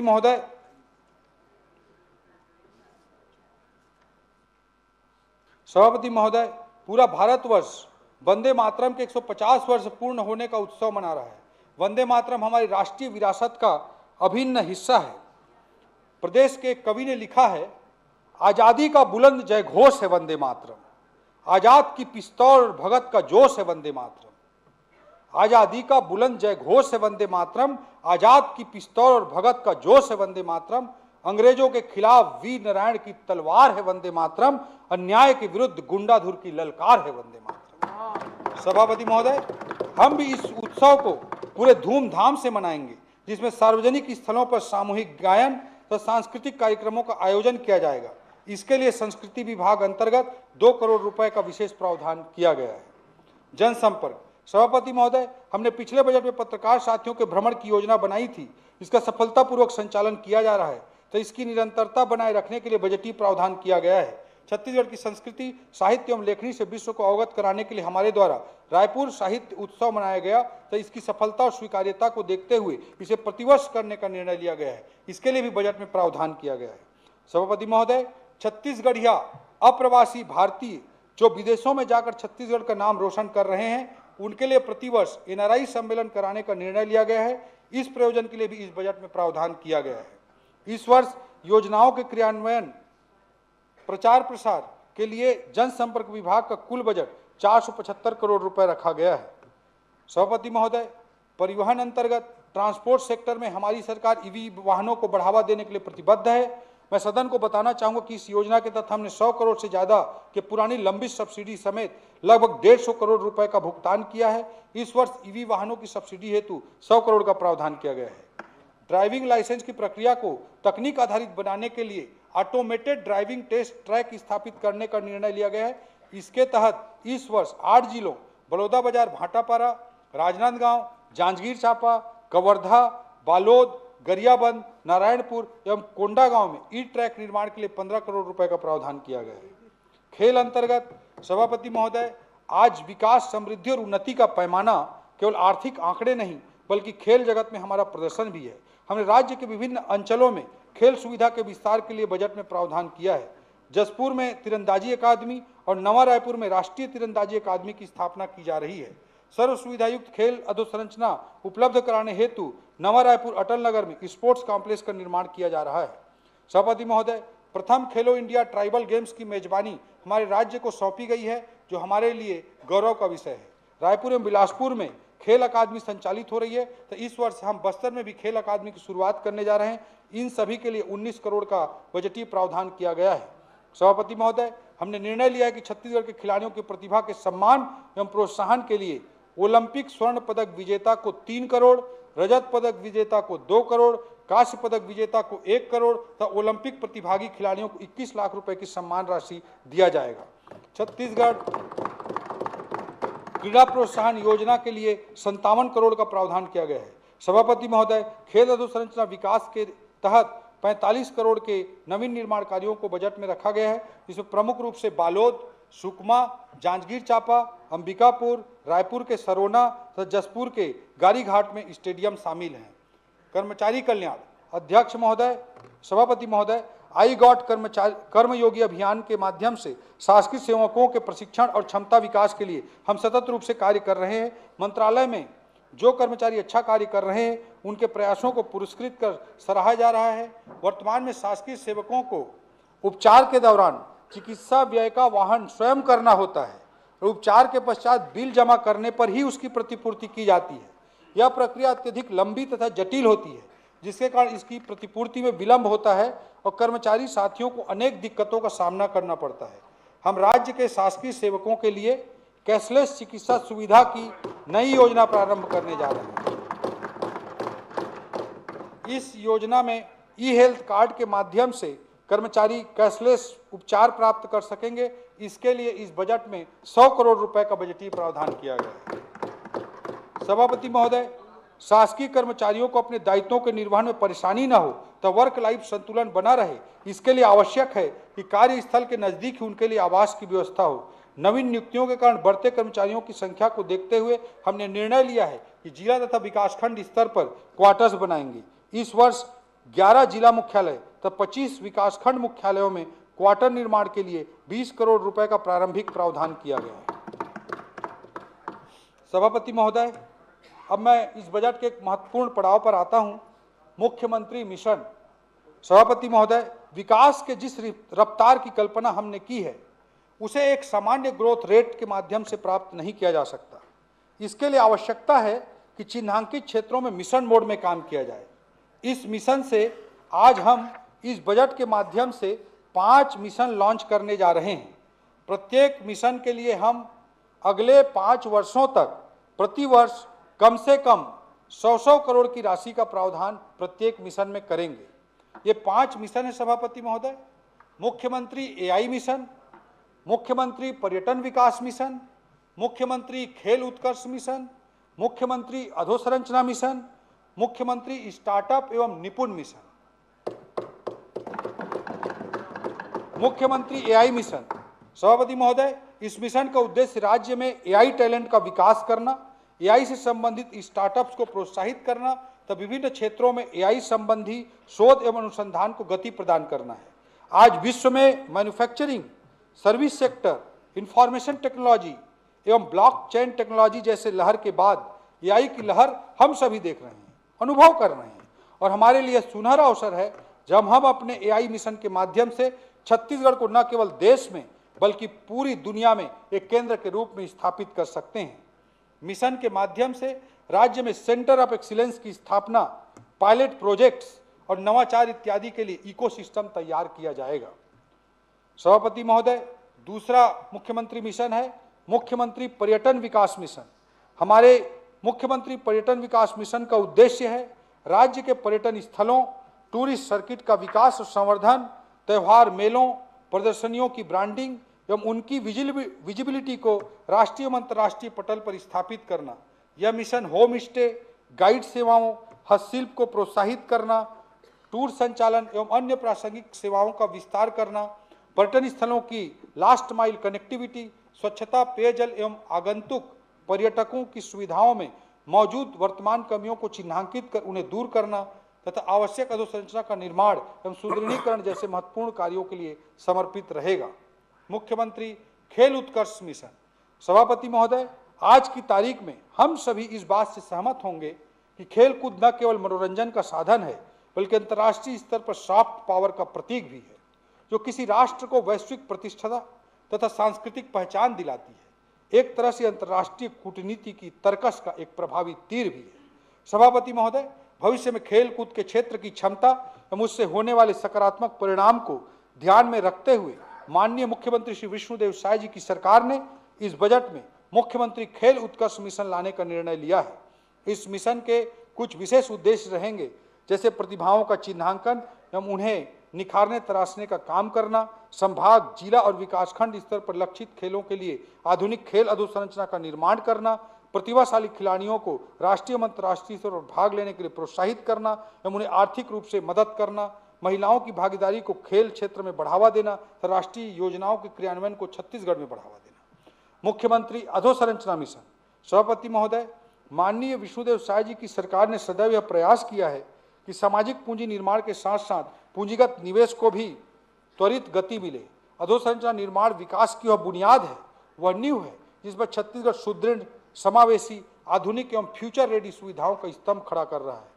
आने वाले समय में हमारी प्रतिस्पर्धा केवल अन्य राज्यों से नहीं बल्कि अंतर्राष्ट्रीय स्तर पर उभर रहे नए विकास केंद्रों से भी होगी। तो अगर हमें अपने आप को भविष्य में प्रासंगिक बनाए रखना है तो चाहे सड़क हो, रेल हो, पेयजल हो, दूरसंचार हो या हवाई अड्डे हो, इन सभी क्षेत्रों में लंबी अवधि तक नियोजन के साथ निवेश की आवश्यकता पड़ेगी। सभापति महोदय, इन सभी परिकल्पनाओं को फलीभूत करने के लिए आवश्यक है कि हम भविष्य के हिसाब से अधोसंरचना के लिए गैप एनालिसिस करें, राष्ट्रीय व अंतर्राष्ट्रीय वित्तीय संस्थानों के साथ साझा कार्यक्रम की संभावनाओं को तलाशें तो चल रही परियोजनाओं का माइलस्टोन तैयार कर समयावधि में पूर्ण करने हेतु आवश्यक कदम उठाएं। सभापति महोदय, 5वां मिशन है मुख्यमंत्री स्टार्टअप एवं निपुण मिशन। सभापति महोदय, इस मिशन के माध्यम से हमारे उन प्रयासों और संकल्पों को हम साकार करेंगे जिसके माध्यम से हम छत्तीसगढ़ के युवाओं को जॉब सीकर से जॉब क्रिएटर बनने के लिए उत्साहित करेंगे, उनको आवश्यक सहयोग प्रदान करेंगे और उनके सपनों को पंख देंगे। आज का समय दुनिया भर में उत्पन्न हो रहे नए अवसरों और संभावनाओं को तलाश कर अपने करियर को उस अनुरूप ढालने का है। किसी ने कहा है, अपनी बातों को तोलना होगा, यानी सूरज को बोलना होगा, धूप कमरे में यूं ना आएगी, उठ के दरवाजा तो खोलना होगा। धूप कमरे में यूं नहीं आएगी, धूप कमरे में यूं ना आएगी, उठ के दरवाजा तो खोलना होगा। मुख्यमंत्री स्टार्टअप एवं निपुण मिशन के माध्यम से हम उन युवा उद्यमियों का हाथ थामना चाहते हैं जिनके पास नई सोच, नई अवधारणाएं और अभिनव उद्यमी विचार तो हैं, किंतु संसाधनों और पहुंच के अभाव में वे संघर्ष कर रहे हैं। ऐसे युवाओं को तकनीकी, आर्थिक और संस्थागत सहयोग प्रदान कर हैंड होल्डिंग की जाएगी ताकि उनके विचार कॉन्सेप्ट से लेकर मार्केटेबल प्रोडक्ट तक की यात्रा सफलतापूर्वक पूरी कर सकें। सभापति महोदय, वर्तमान में एआई के दौर में तथा वैश्विक तथा राष्ट्रीय स्तर की अर्थव्यवस्था के बदलते स्वरूप की सच्चाई है कि उद्योग एवं सेवा क्षेत्र दोनों में नवीन कौशल एवं दक्षता की आवश्यकता है। यह कौशल किसी क्लासरूम या कॉलेज की 4 दीवारी मात्र से प्राप्त नहीं की जा सकती, अपितु इसके लिए उद्योग जगत के साथ मिलकर अप्रेंटिसशिप एवं प्रशिक्षण की व्यवस्था की आवश्यकता है। इसके साथ यह भी जरूरी है कि हम अपने राज्य की वर्कफोर्स का उन्नयन कर रोजगार के लिए तैयार करें, जिससे उन्हें उद्योग जगत की नई संभावनाओं से जोड़ा जा सके। मिशन निपुण, new age industry preparedness through upskilling of new generation youth, अर्थात निपुण के माध्यम से हम अपनी युवा शक्ति को आधुनिक तकनीक एवं कौशल से सुसज्जित कर उच्च आय के रोजगार के लिए तैयार करेंगे। वित्त आयोग की अनुशंसा। सभापति महोदय, चौथे राज्य वित्त आयोग की अनुशंसा को 16वें केंद्रीय वित्त आयोग की अवार्ड अवधि के समतुल्य करते हुए वर्ष 2026-27 से 2029-30 तक लागू किया जाएगा। स्थानीय निकायों को राज्य के शुद्ध कर राजस्व का 9% अंतरण करने का निर्णय लिया गया है। इसमें 70% राशि पंचायतों को और 30% राशि नगरीय निकायों को प्रदान की जाएगी। महोदय, अनुसूचित क्षेत्र की ग्राम पंचायतों को 2.5 लाख प्रतिवर्ष अतिरिक्त अनुदान भी सिफारिश अनुसार दिया जाएगा, जिसके लिए 120 करोड़ का अतिरिक्त प्रावधान किया गया है। नगरीय निकायों एवं ग्राम पंचायतों को राजस्व वृद्धि के लिए पुरस्कृत करने के उद्देश्य से उनके द्वारा कर राजस्व में 10% से अधिक वृद्धि के बराबर राशि परफॉर्मेंस ग्रांट के रूप में दी जाएगी। अब मैं बजट अनुमान पर आता हूं। सभापति महोदय, वर्ष 2026-27 में 1,72,000 करोड़ की कुल प्राप्ति का अनुमान है, जो गत वर्ष की अनुमानित प्राप्तियों से 4.2% अधिक है। कुल प्राप्तियों में राज्य की राजस्व प्राप्तियां 77,000 करोड़, केंद्र से प्राप्तियां 66,000 करोड़ एवं पूंजीगत प्राप्तियां 29,000 करोड़ अनुमानित हैं। वर्ष 2026-27 के लिए विनियोग का आकार 1,87,500 करोड़ का है। सकल व्यय से ऋणों की अदायगी हम पुनर्प्राप्तियों को घटाने पर शुद्ध व्यय 1,72,000 करोड़ अनुमानित है। राजस्व व्यय 1,45,000 करोड़ एवं पूंजीगत परिव्यय 27,000 करोड़ है। प्रदेश में अनुसूचित जनजाति वर्ग एवं अनुसूचित जाति वर्ग के विकास के लिए आदिवासी उप योजना मद में 34% एवं अनुसूचित जाति विशेष घटक योजना मद अंतर्गत 12% राशि का प्रावधान किया गया है। वर्ष 2026-27 के बजट में सामाजिक क्षेत्र के लिए 40%, आर्थिक क्षेत्र के लिए 36% एवं सामान्य सेवा क्षेत्र के लिए 24% का प्रावधान किया गया है। इस बार बजट में नवाचार करते हुए विभागों के बजट में ग्रीन बजटिंग किया गया है, तो हमारे बजट के कुल आकार में 14,300 करोड़ ग्रीन बजट को समर्पित है। राजकोषीय स्थिति वर्ष 2026-27 में राज्य का सकल वित्तीय घाटा 28,900 करोड़ अनुमानित है, जिसमें केंद्र से पूंजीगत व्यय हेतु विशेष सहायता ऋण 8,500 करोड़ शामिल है। राज्य का शुद्ध वित्तीय घाटा 20,400 करोड़ होगा, जो राज्य के सकल घरेलू उत्पाद का 2.87% है, जो FRBM सीमा के पूर्णतः अंदर है। राज्य की कुल राजस्व प्राप्तियां 1,43,000 करोड़ एवं कुल राजस्व व्यय 1,45,000 करोड़ अनुमानित है। अतः वर्ष 2026-27 में कुल 2,000 करोड़ का राजस्व घाटा रेवेन्यू डेफिसिट अनुमानित है। कर प्रस्ताव सभापति महोदय, महिलाओं के आर्थिक एवं सामाजिक सशक्तिकरण हेतु सरकार द्वारा किए जा रहे प्रयासों में निरंतरता रखते हुए एवं हमारे संकल्प पत्र के अनुरूप आगामी वर्ष से महिलाओं के नाम से अचल संपत्ति क्रय पर भारित पंजीयन शुल्क में आधी अर्थात 50% की छूट दिया जाना प्रस्तावित है। सभापति महोदय, सुशासन की परिभाषा क्या हो सकती है? सभापति महोदय, सुशासन की परिभाषा क्या हो सकती है? इस विद्वान सदन में उपस्थित प्रत्येक माननीय सदस्य के अपने अपने पैमाने और मापदंड हो सकते हैं, किंतु यदि कोई मुझसे यह प्रश्न करे, मैं पूर्ण विश्वास और दृढ़ प्रतिबद्धता के साथ यह कह सकता हूं कि माननीय मुख्यमंत्री श्री विष्णुदेव साय जी के नेतृत्व में सुशासन की यह सरकार नीति, न्याय, निवेश, निर्माण और नवाचार, नीति, न्याय, निवेश, निर्माण और नवाचार, इन पंच तत्वों पर आधारित है। हमारे संकल्प का कण कण इन्हीं पंच तत्वों से निर्मित है। यह संकल्प मात्र शब्दों की अभिव्यक्ति नहीं, बल्कि हमारी शासन दृष्टि का प्रतिरूप है, जो जनता के प्रति हमारी निष्ठा, प्रतिबद्धता और समर्पण का श्वेत पत्र है। सभापति महोदय, मैं राज्य के 3 करोड़ भाई बहनों को नमन करता हूं, जिनका आशीर्वाद, स्नेह और विश्वास हमें बड़े निर्णय लेने की शक्ति देता है, सुशासन के पथ पर अडिग रहने का संबल देता है और छत्तीसगढ़ के विकास की इस महायज्ञ में स्वयं की आहुति देने की प्रेरणा भी देता है। सभापति महोदय, अंत में मैं इन पंक्तियों के साथ अपनी बात को समाप्त करना चाहूंगा। जब जलती संकल्प की ज्वाला है, जब जलती संकल्प की ज्वाला है, तम का साहस खोता है। जब जलती संकल्प की ज्वाला है, तम का साहस खोता है। मन के संशय भय के बादल क्षण भर में छिड़ हो जाता है। जो ठान लिया अंतर्मन में वह पथ खुद बन जाता है। भाग्य नहीं पुरुषार्थ जगाता, मानव इतिहास बनाता है। विपदा चाहे वज्र बन आए, संकल्प न झुकने पाता है। दीप अकेला भी जल उठे तो रात स्वयं झुक जाता है। दीप अकेला जल उठे तो रात स्वयं भी झुक जाता है। अध्यक्ष महोदय, मैं आपका, माननीय मुख्यमंत्री जी का, अपने मंत्रिमंडल के सहयोगियों का, इस सदन में उपस्थित सभी सम्माननीय सदस्यों का अंतःकरण से धन्यवाद करता हूं। जय भारत, जय छत्तीसगढ़, वंदे मातरम। मैं आय व्यय पर सामान्य चर्चा के लिए दिनांक 26 एवं 27 फरवरी 2026 की तिथियां नियत करता हूं। आय व्यय में सम्मिलित अनुदानों की मांगों पर कटौती प्रस्तावों की सूचना बुधवार दिनांक 25 फरवरी 2026 को मध्याह्न 12:30 तक दी जा सकती है। कटौती प्रस्ताव के प्रपत्र सूचना कार्यालय से प्राप्त किए जा सकते हैं। सभा की कार्रवाई बुधवार दिनांक 25 फरवरी 2026 को 11 बजे बेहद निराश, बोझिल